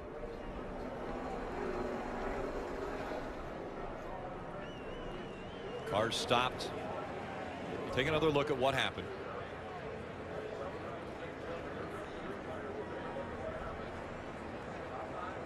Ryan Blaney in the 21. It was just behind him. Stenhouse Jr. into the wall. Back out. There was some contact made behind him, and then big contact from Jimmy Johnson. I mean, from that angle, it looked like Stenhouse lost it off the long carousel. Got loose, leaving the carousel, trying to carry speed. Just got loose, and now he gets back out on the racetrack. heavy shot for Jimmy Johnson into the side of the 17. You see the 16 of Greg Biffle also getting into the Armco, the 3 of Dylan. We've seen some major crashes here, Jeff. Unfortunately, I know you've been a part of at least one. It's that blind sweeping corner. So we're going to see right here the 17 of Ricky Stenhouse up in front. He gets up over that curb and just gets loose. Just hard in the gas, gets loose, comes across the racetrack. Big shot into the Armco, and then it's just so narrow, Rick. There's no escape route. The 17 doesn't slide 100 feet off the racetrack. He comes back onto the racetrack. Heavy contact with the 48 of Jimmy Johnson. There was 2 accidents that happened at the same time. The 17 of Ricky Stenhouse Jr. was sliding off the track. Watch it ahead of you here. Stay high, stay high, stay high. Back it down, stay high, stay high. You're coming back. Great move by Casey Mears. I can't see, stop. There you go, you're clear right there. There's the 401 right in front of you. So we saw him racing off this right here, the 17. I'm not so sure that maybe he didn't clip that curb on the right before, you know, and kind of push him way out as he was racing the car in front of him. Sorry, I can't make out who that car was that was in front of him, but I wonder if that wreck didn't actually start in the carousel. Looked like he got really low and maybe clipped that curb, and that pushed him way left, and then ultimately got loose. Back out into the racetrack. Big impact. Because Ricky Stenhouse Jr. was about to come back out on the track, a lot of guys over on the left were trying to fight for track position, and so narrow there, as you mentioned. Oh, big wreck again. Clint Boyer caught up in this one. 19 of Carl Edwards on the pole earlier, now spun around. David Reagan in the 23. Chris Buescher racing against him for 30th in point. Carl Edwards right here. Oh, it all starts with the 23 of David Reagan underneath. It looked like the 31 of Ryan Newman just got loose in the carousel. 19 and the 15 just had really nowhere to go. It's just that blind sweeping thing you have to do in this situation. So see right there, a little farming in the inner loop. Bunch of debris on the racetrack. There's 38 of Landon Castle that spins around in the inner loop, and you see all the dirt. Yeah, the reason NASCAR throws a caution is because there's so much dirt in the inner loop. The next guy that goes through that, you know, is under green, and we saw it yesterday. This is into turn number 1. Could lose the lead here going up the S's. Big wreck behind him. 2 cars go around. No caution yet. They continue to go, and now the caution comes. And around goes the 4. Kevin Harvick involved in this one, as is the 23 of David Reagan. Once again, chase implications. They stay green, and now caution. Now the caution comes out. Kevin Harvick, David Reagan. 2 cars involved in this 4-car incident. The side of the 6. Now he's up the racetrack. Has to try to find a way back onto the racetrack. A lot of dirt on the track. Drivers can't see. They all get stacked up. Now it's a chain reaction. More than 4 cars damaged. 34 of Chris Buescher was also involved. That's the 34, the yellow and blue on the inside up against the Armco barrier. Riding along with Kevin Harvick.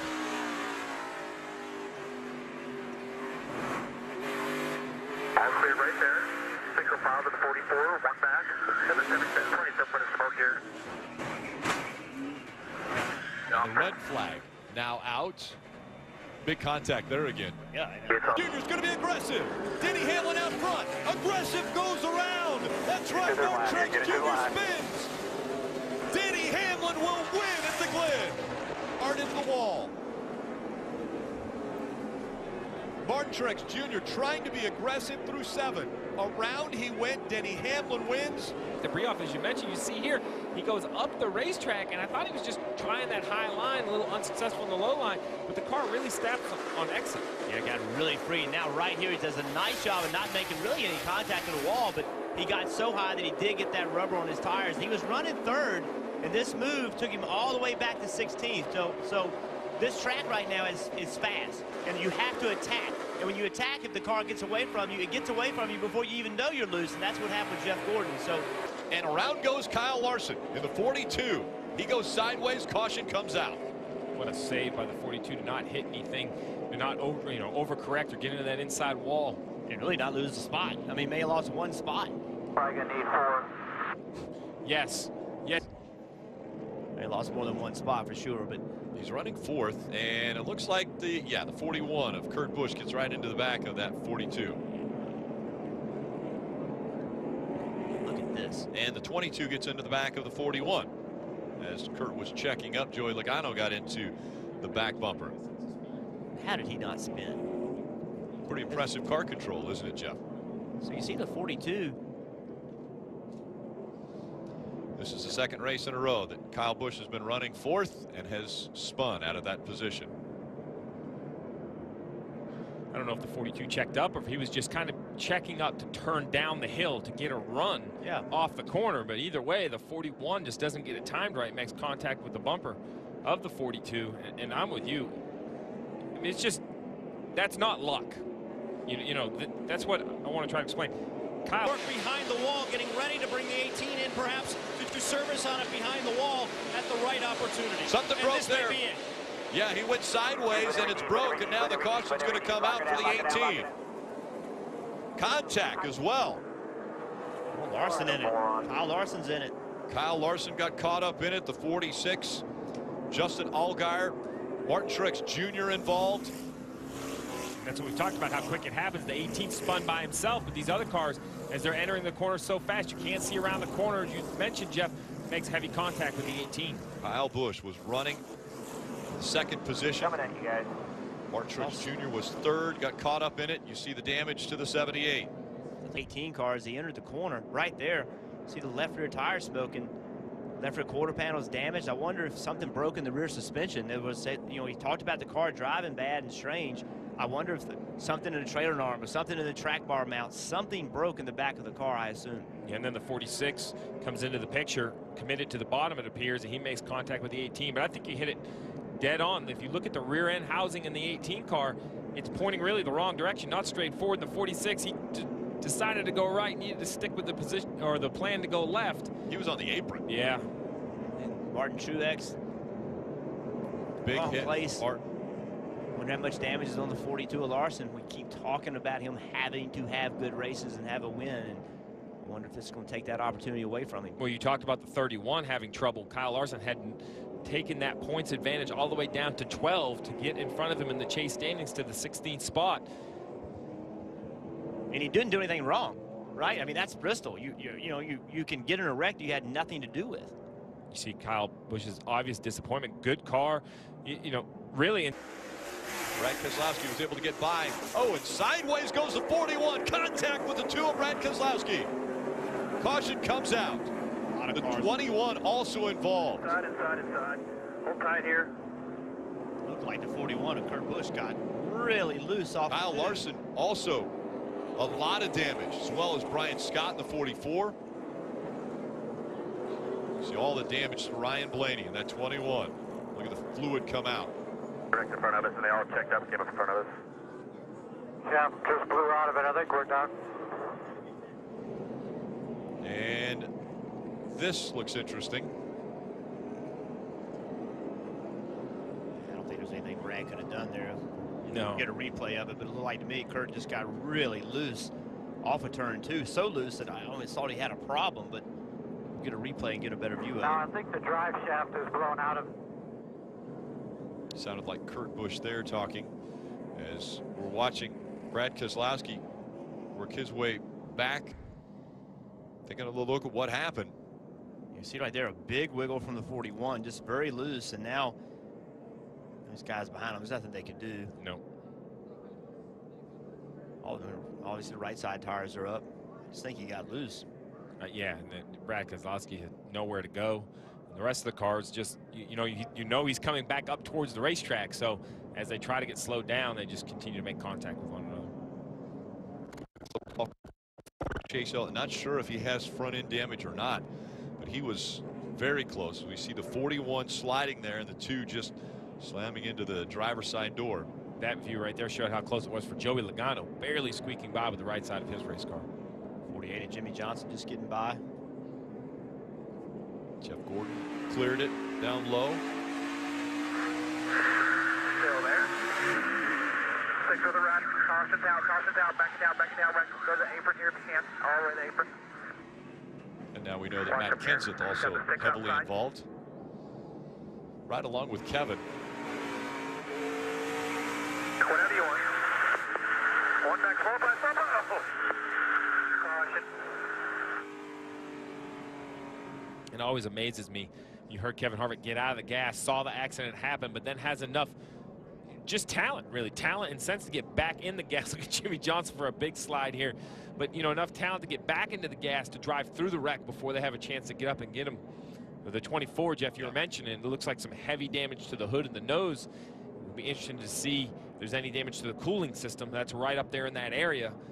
See, Paul Menard had the right front tire locked up to try to miss the wreck, so he may have flat spotted it. Locks it up again. Coming at us.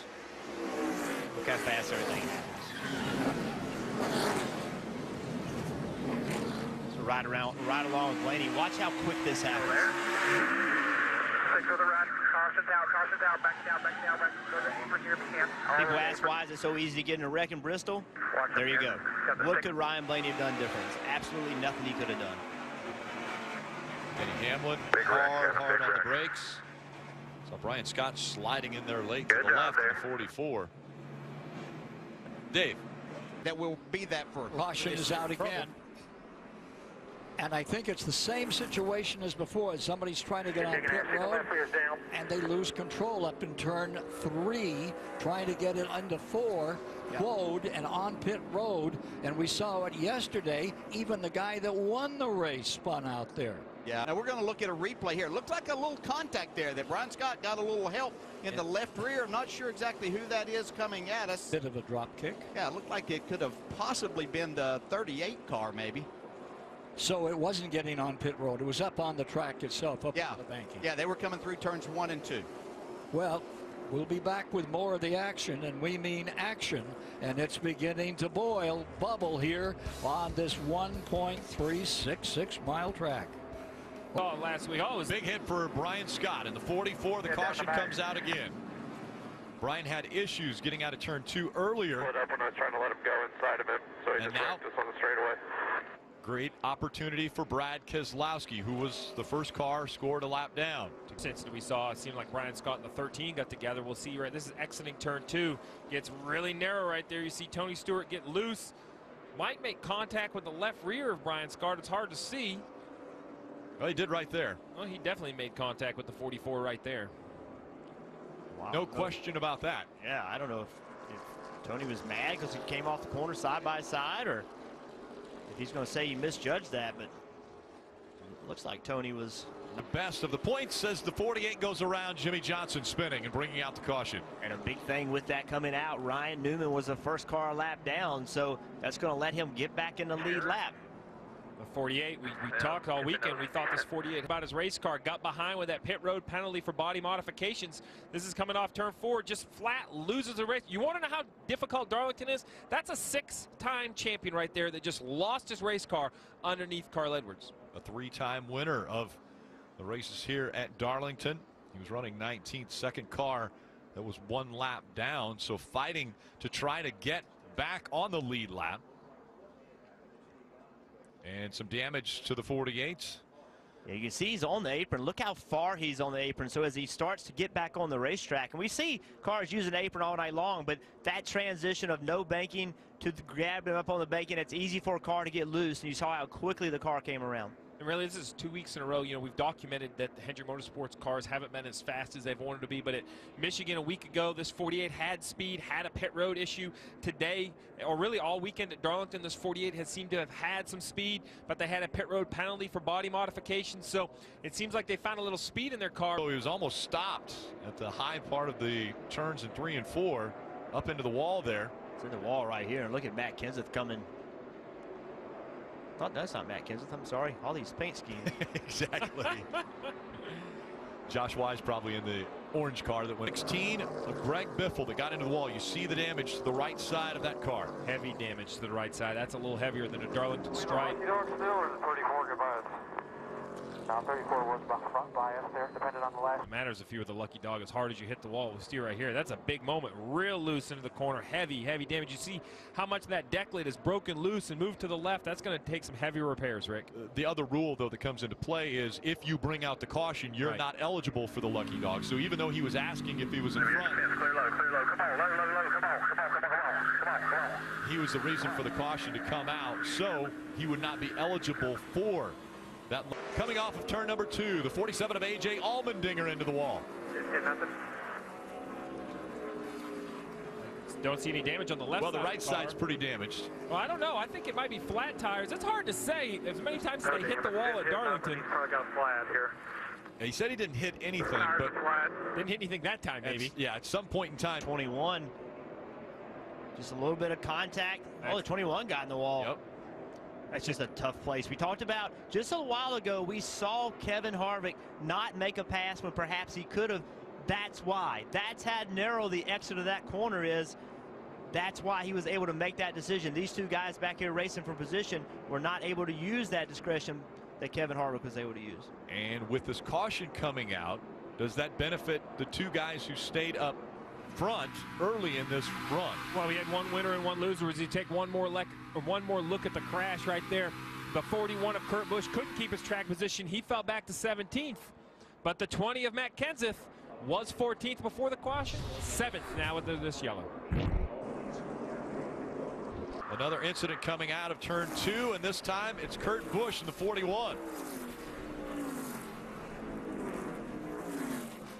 And a lot of damage to the back of the 41. He's running 14th, Rick, and wow. Fantastic. You say a lot of damage. Seems like every end of that race car has made contact with something.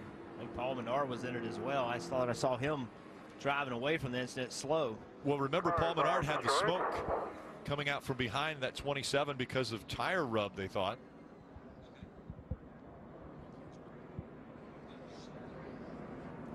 Team, take another look. Did the tire have gone away from Paul Menard? Yes, the left rear tire is definitely down. If you go back and watch that left rear tire on the 27, doesn't go completely flat, but you see the air come out of it. It gets slack, gets close to the rim. As he walks up the racetrack, he catches the left rear of the 41 of Kurt Busch. Right there, you see the left rear tire is down on the 27. So Paul really had no control of his race car, and unfortunately for Kurt Busch, wrong place at the wrong time for the 41. So that's the 9th caution of the evening. And a couple hard hits. Is what do you do, Rick? You've run 5 hard laps on your tires. There's 40 laps to go. If you're Kyle Larson, Martin Truex Jr., Kevin Harvick, going to be very difficult to pit from the front 3 positions. But how about 4th through 8th? Maybe Hamlin, Logano, Kenseth, Elliott. Will somebody think those little bit fresher tires are important? This is a replay again. Look at the left rear tire of that 27. It starts to get slack right here. You'll see it just loses a little bit of air. You see that white Goodyear lettering kind of scrunch up on it as it goes down towards the racetrack. Right there, that's the air coming out of that tire, and Paul Menard loses control of his race car. Up the racetrack he goes, catches the 41 of Kurt Busch. Yeah, I think one thing, talking about these pit stops, you got guys on the racetrack, Rick. Hard hit for the 43 of Eric Almirola. Front end smashed in. Yeah. I thought he was going to give me a little more room there. And you hear him talking on the radio. He was running 20th. Thought he was going to be given more room by someone that he was racing against. Only 18 to go. Tough decisions are going to have to be made. You see the disappointment in Eric Almirola throwing his gloves. We talk about this racetrack, how difficult it is, and he's run 349 laps only to get in an accident with 18 to go. Not the finish that anyone is looking for. And so as he unstraps, safety crew gets to him. Let's take a look who's racing with. It's underneath Clint Boyer. Just gets loose. Yeah, he just thought the 15, I think, was going to be higher, and got back into the back of him. That's Clint coming down the racetrack. I think once you make contact to the wall, kind of from then on, who knows who's in control of what. So big impact. Glad he's okay. You know what this caution does do, though, is you see another replay of it with the 43. Inside, you and him.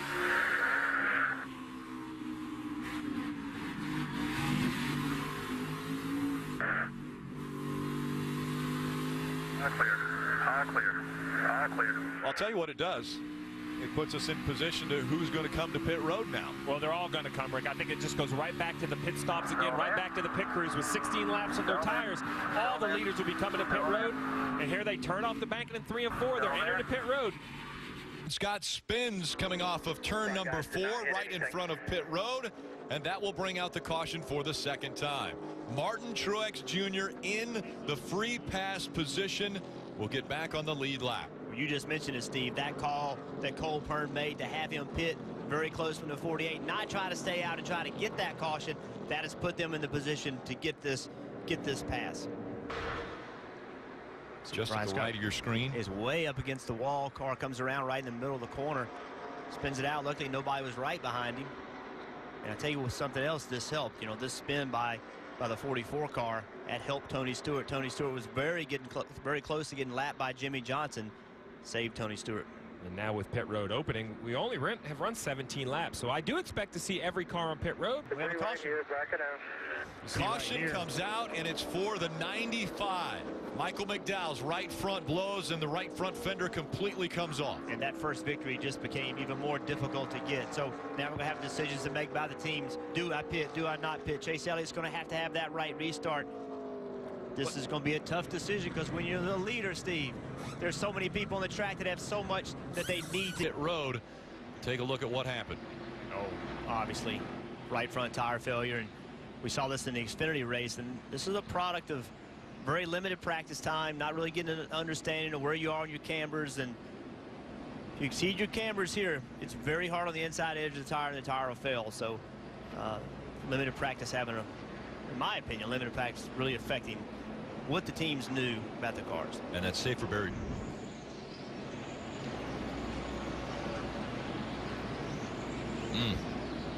Running the high line, I would say that's a good thing, and that's it. Put themselves in position, and they talked about maybe going to the garage to fix it. They never didn't do it, so eventually it erupted, and it's terminal problem right now. The problem going to the garage and fixing it is, how do you fix it? Right. You don't have a machine shop with you. There's only so many things you can do, and you know, maybe taking the rocker arms off of a cylinder and those kind of things is about the only thing you can do. But you can see all the smoke coming out of the pipes. Yeah, and from underneath that car.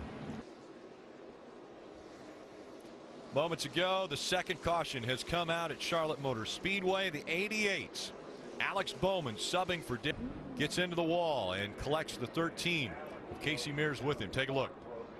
You can see the left front smoking really badly as he enters the corner. He knew something was wrong. He was trying to get out of the way, get on pit road, but got in the corner, probably just wouldn't turn. The 13 on the outside of Casey Mears just did nothing wrong, just in the wrong place. Running third, Alex Bowman had that left tire issue, sends him up into the wall. And so now they will have to go behind the wall into the garage to begin working on that car. See if they can bring him back out. You see Earnhardt Jr. still the banner on top of the windshield. Dale Earnhardt Jr. suffering from concussion symptoms, and so he has told everyone he will not be behind the wheel of the car for the remainder of the season. Alex Bowman and Jeff Gordon will be substituting for Dale Jr. the remainder of the season. And he's stuck on pit road right now. He's trying to get it to roll, but the car is damaged so badly he can't get it to move. He's at the entrance to the garage area. He just can't get the car to roll.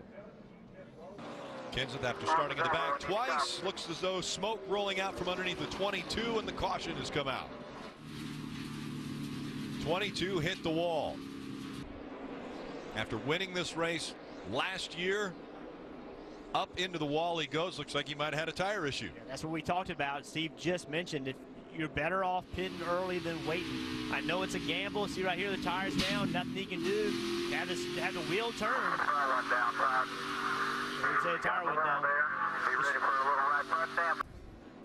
So the 18 will get the free pass. Take a look at the 22 of Logano, hard into the wall. Yeah, that was a hard impact. That's going to be, they're going to have to go behind the wall and fix that. I'm sure it's another tire problem. When you have one, oh, you can see. And that's a difference. Yeah, difference a year makes. Even harder. On that Ford. We're right along again with the 22. This will sync up the driver and the right side looking out the car. You listen to the tire. Boom, right there. Oh.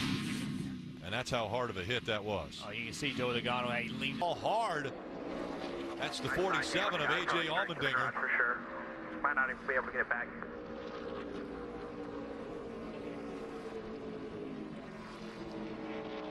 He was 15th. Take it to the garage. Take it to the garage if you can. He's in the wall, so, but just an angle of impact, all those sorts of things, something mechanically happened to hit the wall like that. So with the tire failures we've seen, you have to assume that's what it is. The other tires, the other teams will certainly have to assume that. So again, they'll be afraid to put 2 tires on here, I think.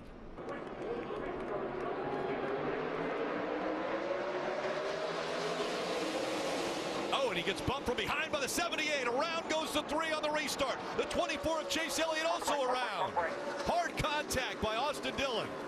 Also caught up. The 44 of Brian Scott. That's real nice. That's what I was talking about. If the 3 couldn't accelerate, how patient could the cars be behind him? It seemed like the 3 didn't go fast enough for the 78. There was definitely contact between the 78 and the 3. But you know, he was doing pretty good against the 48. The 48, it wasn't really pulling him. It's like the 48 and the 3 both had trouble in the restart. But little things matter. Think about Chase Elliott. The decision made to start on the inside versus the outside. All one spot put him in this position. 78 just got into the back of him, trying to push him. Not trying to wreck him, trying to push him to help him. But as you said, heavy impact for Austin. The 18 got into the back of the 24. That's why the 24 went around. You see right there, the 78 gets underneath the back of the 3, trying to push him. You see the 11 had pushed the 48 hard enough to knock the 48 out of his line as well. Not much damage is on the 18.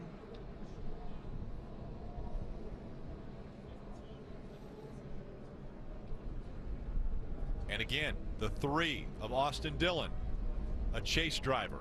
The 24 of Chase Elliott, a chase driver, involved in an incident in this first race of the round of 12.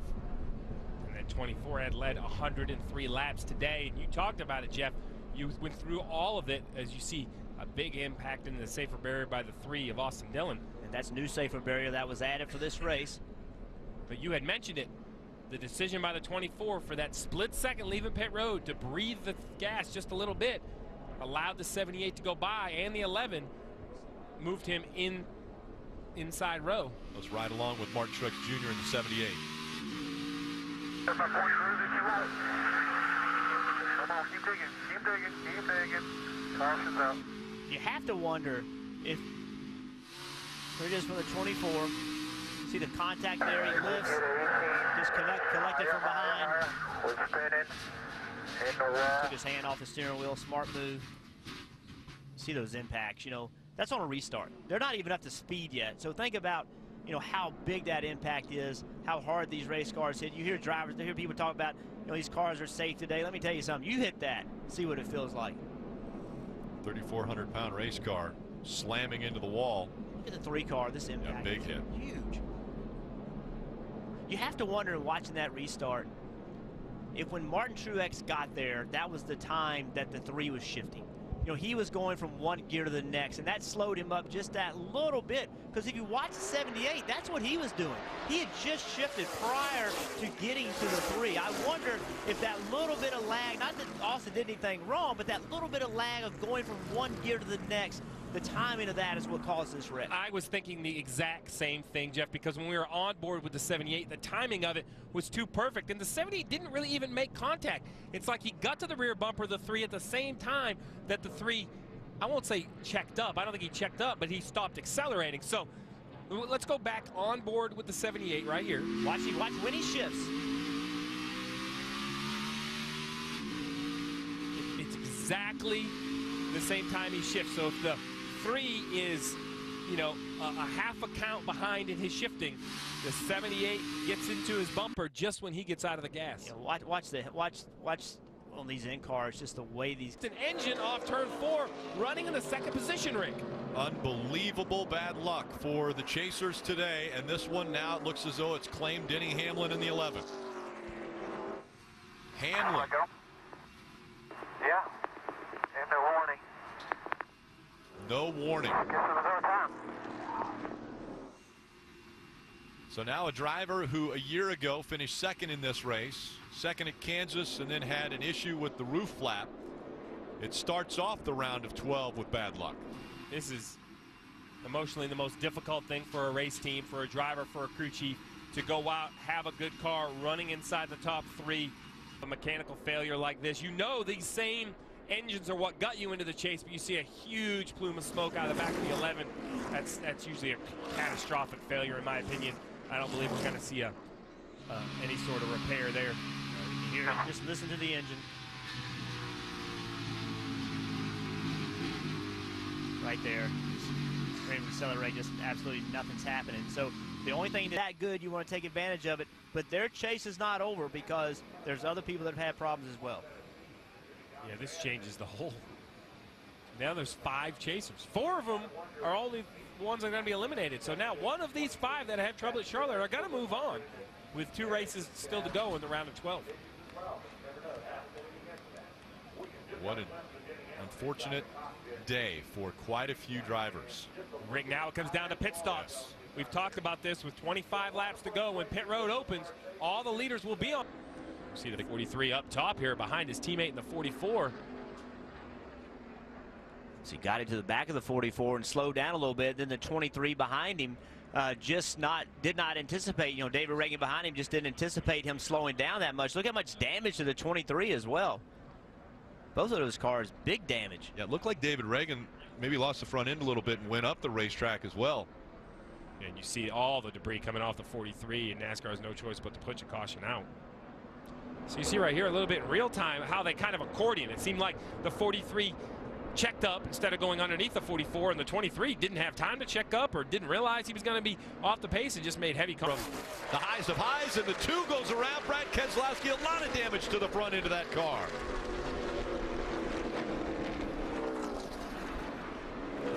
Keselowski into the grass. You came up in front of him. Straight back to the garage here. So you heard there was already a question on the radio whether Brad thought he gave room or not. So we have to go back and see the replay here to see.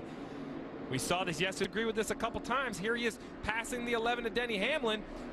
Looks like he almost wiggles and comes up in front of him. I don't know if he needs to get out of the gas or what.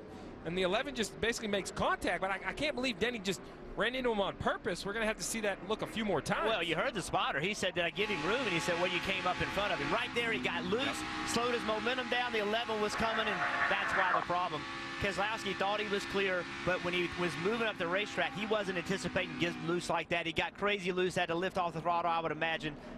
Denny Hamlin got in the back of him. Yeah, so he came up in front of the 11, but the 11 just didn't have time to slow down, Rick, and ended up sending the 2 of Brad Keselowski into the grass. Martin Truex Jr. said the engine blew up down the straightaway. He said when he left pit road last time there was smoke in the cabin, and he said they also had a very bad vibration. The smoke had gone away. He said the vibration had not, and just a moment ago, going down the backstretch, he said the engine just let go, guys. Obviously, this is going to be a huge hit for their championship hopes and likely take them out of it. Devastating for Martin Truex Jr. It's probably the favorite and run the best on mile-and-a-half tracks. Listen. Here he already has it out of gear and coasting. Straight down. I think this is the second Toyota engine failure we've seen in the chase. We saw the 11 car at Charlotte, Denny Hamlin having engine trouble, and now Martin Truex. But this is what we talked about, guys. This is the strategy. Pick that up. We saw it just moments ago. And around goes the 16. The 83 falling up to the wall. 3 of them into the wall as it came out of 4. That's a tough break for Biffle. He had a good car, led some laps earlier. 83 of Jeffrey Earnhardt involved. Casey Mears in the back of the 13 there, and Greg Biffle. The 3 cars involved. Right here, straight ahead. Guys, come on. A lot of damage to Casey Mears. He was pinned into the wall as Biffle's able to get to his pit stall.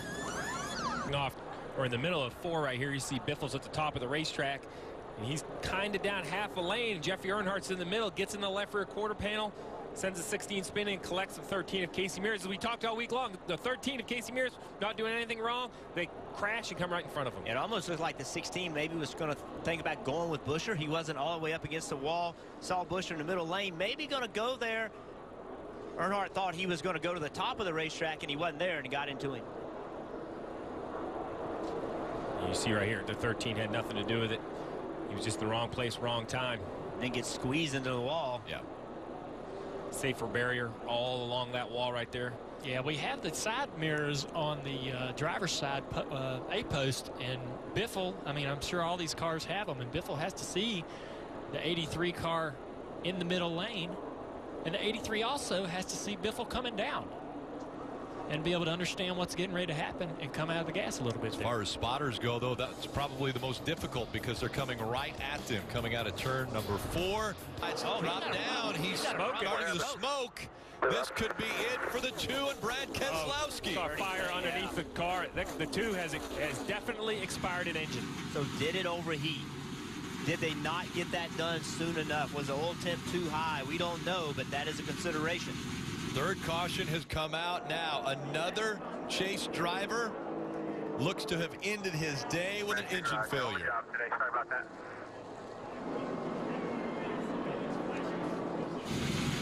Front wheel's very dirty.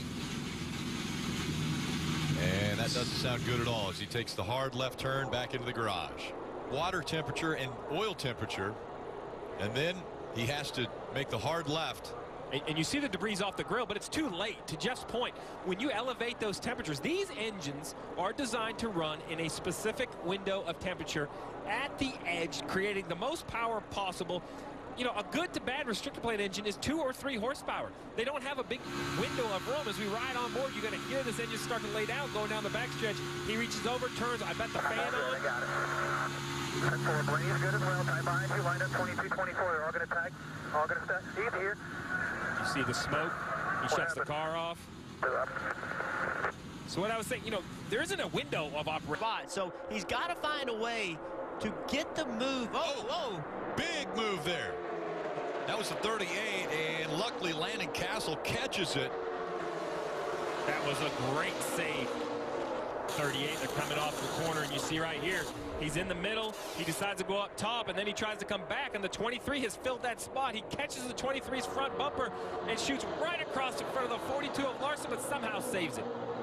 He falls in right in front of the 24 of Chase Elliott. Around they go behind Elliott. It was the 5 of Casey Kane. He spun the caution, comes out.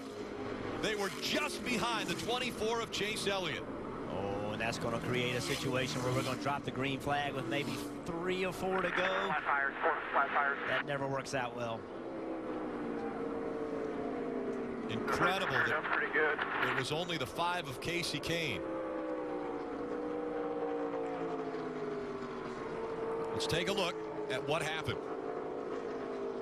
Again, this just behind with us. 2 wide cars. You see the 5 of Casey Kane. He's 3 wide, and it looks like he just loses it. Like either he has a tire go down or the air caught him off guard. But the 5 spinning, it's hard to tell if the right side tires have air in them at this point. But without a doubt, I didn't see any contact. The 5 just spun out basically on his own. We'll have to see what the reason was. Yeah, as quickly as that thing came around, you never saw a wiggle. You never saw anything. Yeah. It just spun around, so it makes you think it was some kind of problem. Just, yeah, the 3 wasn't shoved way up next to him. There's nobody behind him, so you have to think it was a tire problem, maybe a little bit of a soft tire or some sort of mechanical issue. Just turns left for Casey Kane, right in front of the 1 of Jamie McMurray. Well, so there's a lot of tension right now. How many races, Steve, have you been part of where you drop the green flag with 3 or 4 to go on a restrictor plate, and I mean, it is so stressful. You just assume there's going to be a big wreck. It's crazy. Everyone will be fighting for real estate. Unfortunate for Casey Kane. Logano with the advantage. He moves down to the double yellow line. And the 88 gets... And around goes the 88. Alex Bowman slides into the infield. The caution comes out. There will be overtime. That's exactly what we talked about. Coming to 2 to go, you have to make moves. You have to do things you weren't going to do earlier. You no longer lift. You no longer give someone a spot. You have to keep your nose in there, and it creates these wrecks. You can hear that's a tire. That's a tire that's come down. It's coming apart. That's what that banging noise is. It's beating the side of the car. It's beating on the asphalt. I've heard it many times. Not something you want to hear. Rick, this is going to be not only more stress for Joey Logano, Kevin Harvick, Denny Hamlin, what they're trying to do for the race. But remember, the last time on pit road, lap 146, that's 40 laps ago from now. Now we're looking at NASCAR overtime. We can have multiple attempts. I want to take another look at what happened coming into the tri-oval. Again, Alex Bowman was running second in that bottom line and may have had some help from behind him. Well, Jeff, you've mentioned before how that bottom line of the tri-oval has less banking. As odd as this is going to sound, the cars are actually loaded and more stable in the corner here. It seems like here on the flat of the racetrack, he just loses the car. I'm not sure there was any contact from the 44. I think there was some room. I just don't know if the 88 got light. Excuse me, the 41. I just think the 88 got light in the tri-oval and spun around. So here we have a better view. You almost feel like it had to be contact. I just can't see. I can't 100% tell. Watch that red one there. He's in line with you. In line. Keep coming there. Hold the brake. Hold the brake. Everybody get straight. Go. Here's a great view. Oh, he's coming around well before the 41 ever gets there. So you mentioned it, Steve. That bottom lane in the tri-oval, the very bottom lane where the 24 car is right now, there is less banking in the tri-oval than everywhere else in that bottom lane. So when you get issue for Ricky Stenhouse Jr., that's a backup car. He had a problem in qualifying on Friday. It's a pretty heavy contact for Martinsville as well. That thing is shortened up a few feet at the back of the 17. Yeah, he either spun or got spun getting into the corner. Meet up in the garage here, guys. He's sitting in the middle of the corner right now, so trying to find an opening so he can get down on the racetrack and get already backwards up out of the groove. We're carrying quite a bit of speed. So to your point, Jeff, he either had an issue like a wheel hop issue or had some help at the end of the backstretch, but he got spun around really early. You see right here, he's high out of the groove. I don't see a car behind him. I would have to guess that looks like a wheel hop issue, wouldn't you assume? Yeah, that would be my guess. That's the same problem he had in practice wreck. He wheel hopped to get into turn 3. And David Reagan was very, very fast in both practice, but we see a lot of smoke out of the back of this car. I don't know if it's tire smoke or a mechanical issue. It doesn't seem like they have a lot of damage. I don't see a fender wrinkled in. They're going to have to come to pit road and find out what that issue is. And the caution has now come out. We saw the 23 duck onto pit road quickly. They think there potentially is fluid on the track. Yeah, and it looks like fluid smoke to me, Rick, because now that he's going slow, it's still smoking heavily, which tells me that there's some fluid leaking from somewhere. A big disappointment. This team was very good in practice. They had a lot of speed, actually led the final practice. Very promising. But a little update, Denny Hamlin. We saw Denny Hamlin and Carl Edwards. They both got penalized for speeding on pit road. Hamlin had worked himself up to 17th. Carl Edwards has worked himself back to 20th. Well, and the counter of that, Chase Elliott, who decided to stay out and restarted up inside the top 5 or 6, has fallen all the way back to 23rd on those old tires. And I think the problem with that is now that people realize tires are important, everybody's going to pit. That's right. So you lost all that track position, and you're not going to get anything for it. Sometimes you make a sacrifice. You know that people are going to pit. It's going to work out for you later. But in this situation, I think everybody's coming on pit road. And Rick, that shows me how good Joey Logano is. Right. Because on old tires, he hung. Take another look at what happened to the 38 here. Looks like he just drove it in the fence. I don't think that he was actually out of shape coming off the corner. McDowell also right up against the wall as the 38 in front of him. Maybe just trying to get just that quickly. The caution has come out. 19. He has a flat right front tire. Yeah, he didn't hit the commitment line, but he decided to come to pit road because he knew he had to fix the tire. Well, we talked about those melted beads. That's exactly what this looks like. Yeah, I see some damage on the fender. I'm not sure if that came before or after the right front tire went flat. He was running 9th right before they started to pit under green flag conditions. Here's a replay. So on board right here, oh, that looks like a melted bead for sure. It just goes straight, and that is some heavy contact. I don't think that's just sheet metal damage. No, that is that's big heavy contact. And again, Carl Edwards, one of the chase drivers, now having an issue. His teammate Denny Hamlin was speeding earlier on pit road. Now Carl Edwards with this damage. You see, yeah, the sparks coming out of the right front. To a different. Oh, around goes to 27. Paul Menard. Into the wall, we saw the smoke. Leader. Like like the right front tire might be down on that 27. Yeah, what started as a promising day for Paul Menard. They qualified 6th. Things have steadily gone downhill. They had a penalty on pit road. Had several things happen. They keep finding themselves. Got a tire down. Right up against the wall. The same as we saw a little bit earlier. Car just got loose on that top lane, and again, no contact, luckily. Having to turn the wheel back left quickly.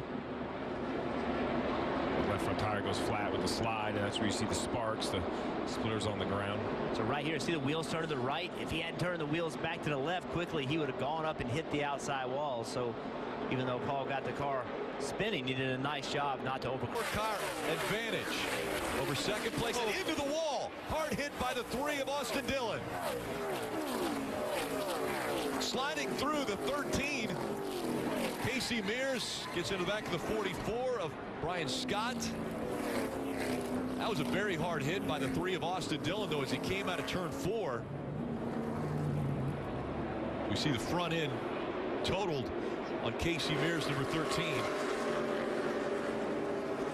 Yeah, heavy damage, that 3. Everybody over the wall. We got it. It's going to have to go to the garage. You hear Sluggard. Take it to the garage, Austin. Go to the garage. All right, I think that's a better garage. He's racing real hard here with Kevin Harvick, Jeff. Yeah, see the 4 car on the outside, Austin on the very bottom. Kevin goes to get in behind him. 3 car got loose. 4 car got into the back of him. You saw the 3 car wiggle just a little bit. I had to get a different angle to see the 4 car made contact before, and that's what got him loose. It's hard to tell from that angle. The 2 racing very close after this restart. What a disappointing night for Austin. We've talked about how good he was running. His team starting to build some momentum. It's a good view right here.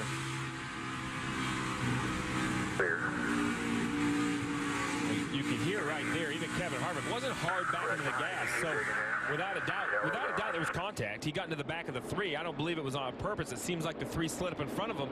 Harvick wasn't, in my mind, hard in the gas. He was kind of pedaling it, and they just, made contact at a very bad spot in the corner. And then we saw the 13 as well. Just big impact right there for Austin. 2 Gibbs cars behind him. You see the 13. He probably was trying to get slowed down. The guys behind him did not get slowed down. But all of that damage to the front end came from hitting the grass. Yeah. Tore the front end of that car off.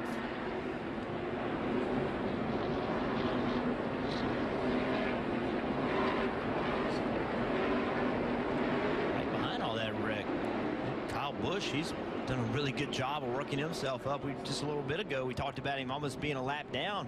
It's all the way back up to 5th. Everybody's on pit road. Kelly. Including Jimmy Johnson in the 48 car, who said that Below the yellow line, it's legal sideways. It's the 22 and the 42. 42 continues sideways. The caution comes out. Trevor Bayne goes around in the 6. Kyle Larson was around. The 22 of Joey Logano seemed to have saved it, but the caution comes out before they even got back to the start-finish line. This racetrack, when you first start on a run, whether it's practice or in the race, it is slick. We're out here in the desert. It gets sand on it. You see right here, the 22 jumps on the outside of the 42 of Kyle Larson. They enter turn 3. Kyle Larson gets loose immediately on corner entry, has to go up the racetrack, gets in the side of the 22 of Joey Logano. I don't think any damage. I think Joey moves along, no problem whatsoever. Right there, you can see he's already loose. Or comes around on him. Joey with a really nice job, because where Joey is, as high as he is on the racetrack, it's exceptionally dirty up there. So really nice job of maintaining control.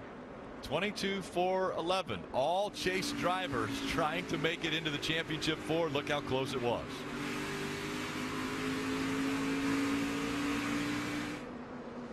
Right along with Joey. Ford looking back on Joey. You can see as soon as the 42 got his left side tires below that yellow line, the car immediately got loose. And we're going to see drivers below that yellow line all day today. That's a groove that you can run at this racetrack.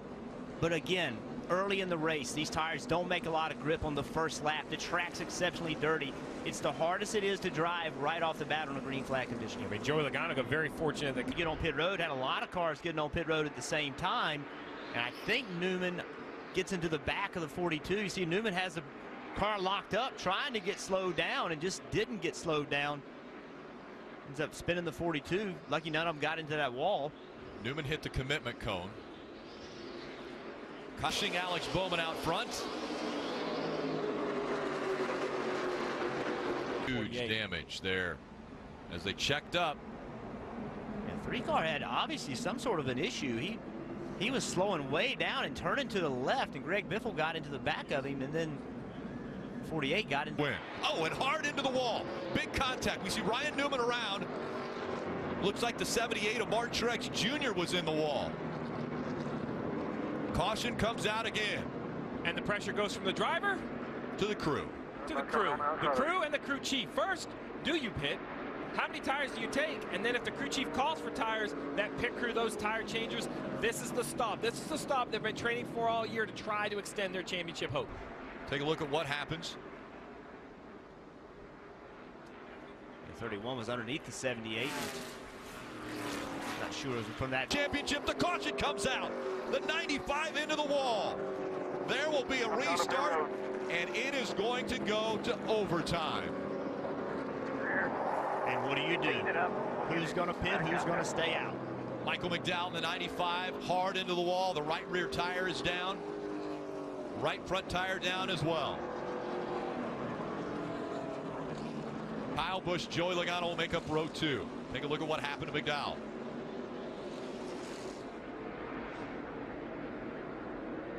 Right rear tire just came apart. A long. Bubba trying to block. He gets into the 20. The 20 slides. The 18 goes by. The caution hasn't come out yet. Now it does. The 20 of Kenseth into the wall. The 18 of Kyle Busch was trying to get beneath the 88 of Alex Bowman. Bowman was blocking. He went down low. When he came back up the racetrack, he got into the 20. You know, keep from spinning your rear tires. Looks like Bowman did not launch very well. Kyle Busch made a move. Bowman went to block. I don't know. From that view, it almost looked like the 20 came down. I mean, the 88 had the wall to his left. This would be another good shot at. Exactly right, though, Jeff. The 88 spins the tires. He's blocking 18, being aggressive, has to protect that position. He successfully blocks here, but he's as low as he can be. The 20 definitely comes down the track. The question is, what kind of speed was the 88 carrying? Was it too much speed to make the corner? I can't tell from that angle. And where are the spotters here? This is a great view right here. See the 88 wiggling on the bottom. This Matt Kenseth comes way down the racetrack. Listen, remember where we talked about the spotters are on this racetrack. The spotters are in turn 1. The view is not as good as it would be if on the front straightaway. So I just think Matt Kenseth thought, because of the launch that he got on the front straightaway, I think Matt Kenseth thought that he had him cleared. But right here, when Kyle Busch hits the back of the 88, it probably gets the 88 going a little quicker than the 88 wants to be. Matt Kenseth doesn't think he's going to be going that fast, thinks he's going to have a lane to the bottom. Yeah, but the 88 definitely didn't want to be there, but without it. It was very good restart. Joey did everything right. Carl Edwards doesn't block. He's 3 wide in the middle, getting into turn 1.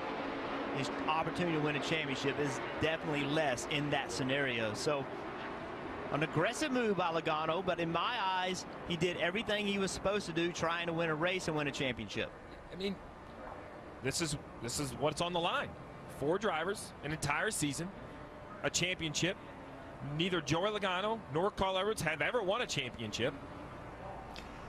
Really, Jimmy Johnson and Kyle Busch, of the 2 championship contenders remaining out on the track. Actually, Joey Logano's still out there, but will have a little bit of damage to the car. But those 2 benefit the most from this because they were able to get through. What a big impact. To be honest, I've been focused so much on that restart, I didn't realize the degree of that impact. Let's ride along with Joey Logano. So So you hear Joey Logano. He's to the inside. It gets to a point that the 19's pulled down. He's out of the gas. He's not in the gas turning the 19. He's out of the gas because he's so low on board here with the 19. Joey Logano once again with an unbelievable restart. Ricky Stenhouse Jr. with damage on the back straightaway, obviously. Joey Logano with a, see, they're 3 wide, and he was on the very bottom of the racetrack in a really bad position. Less banking down there than on the top of the racetrack. Cars on the outside and pulling the air off his rear spoiler, and it just comes around on him. NASCAR tried to not throw this caution. You see right here, it just spins around. They tried to let this thing just continue on, but not throwing a caution. But this damage right here and him not being able to get moving as quickly as they thought he needed to, they ended up throwing it. Yeah, I mean, there's nothing that 17 can do here, but what a restart by Joey Logano in this 22 team. And when does the caution come out, and where are they going to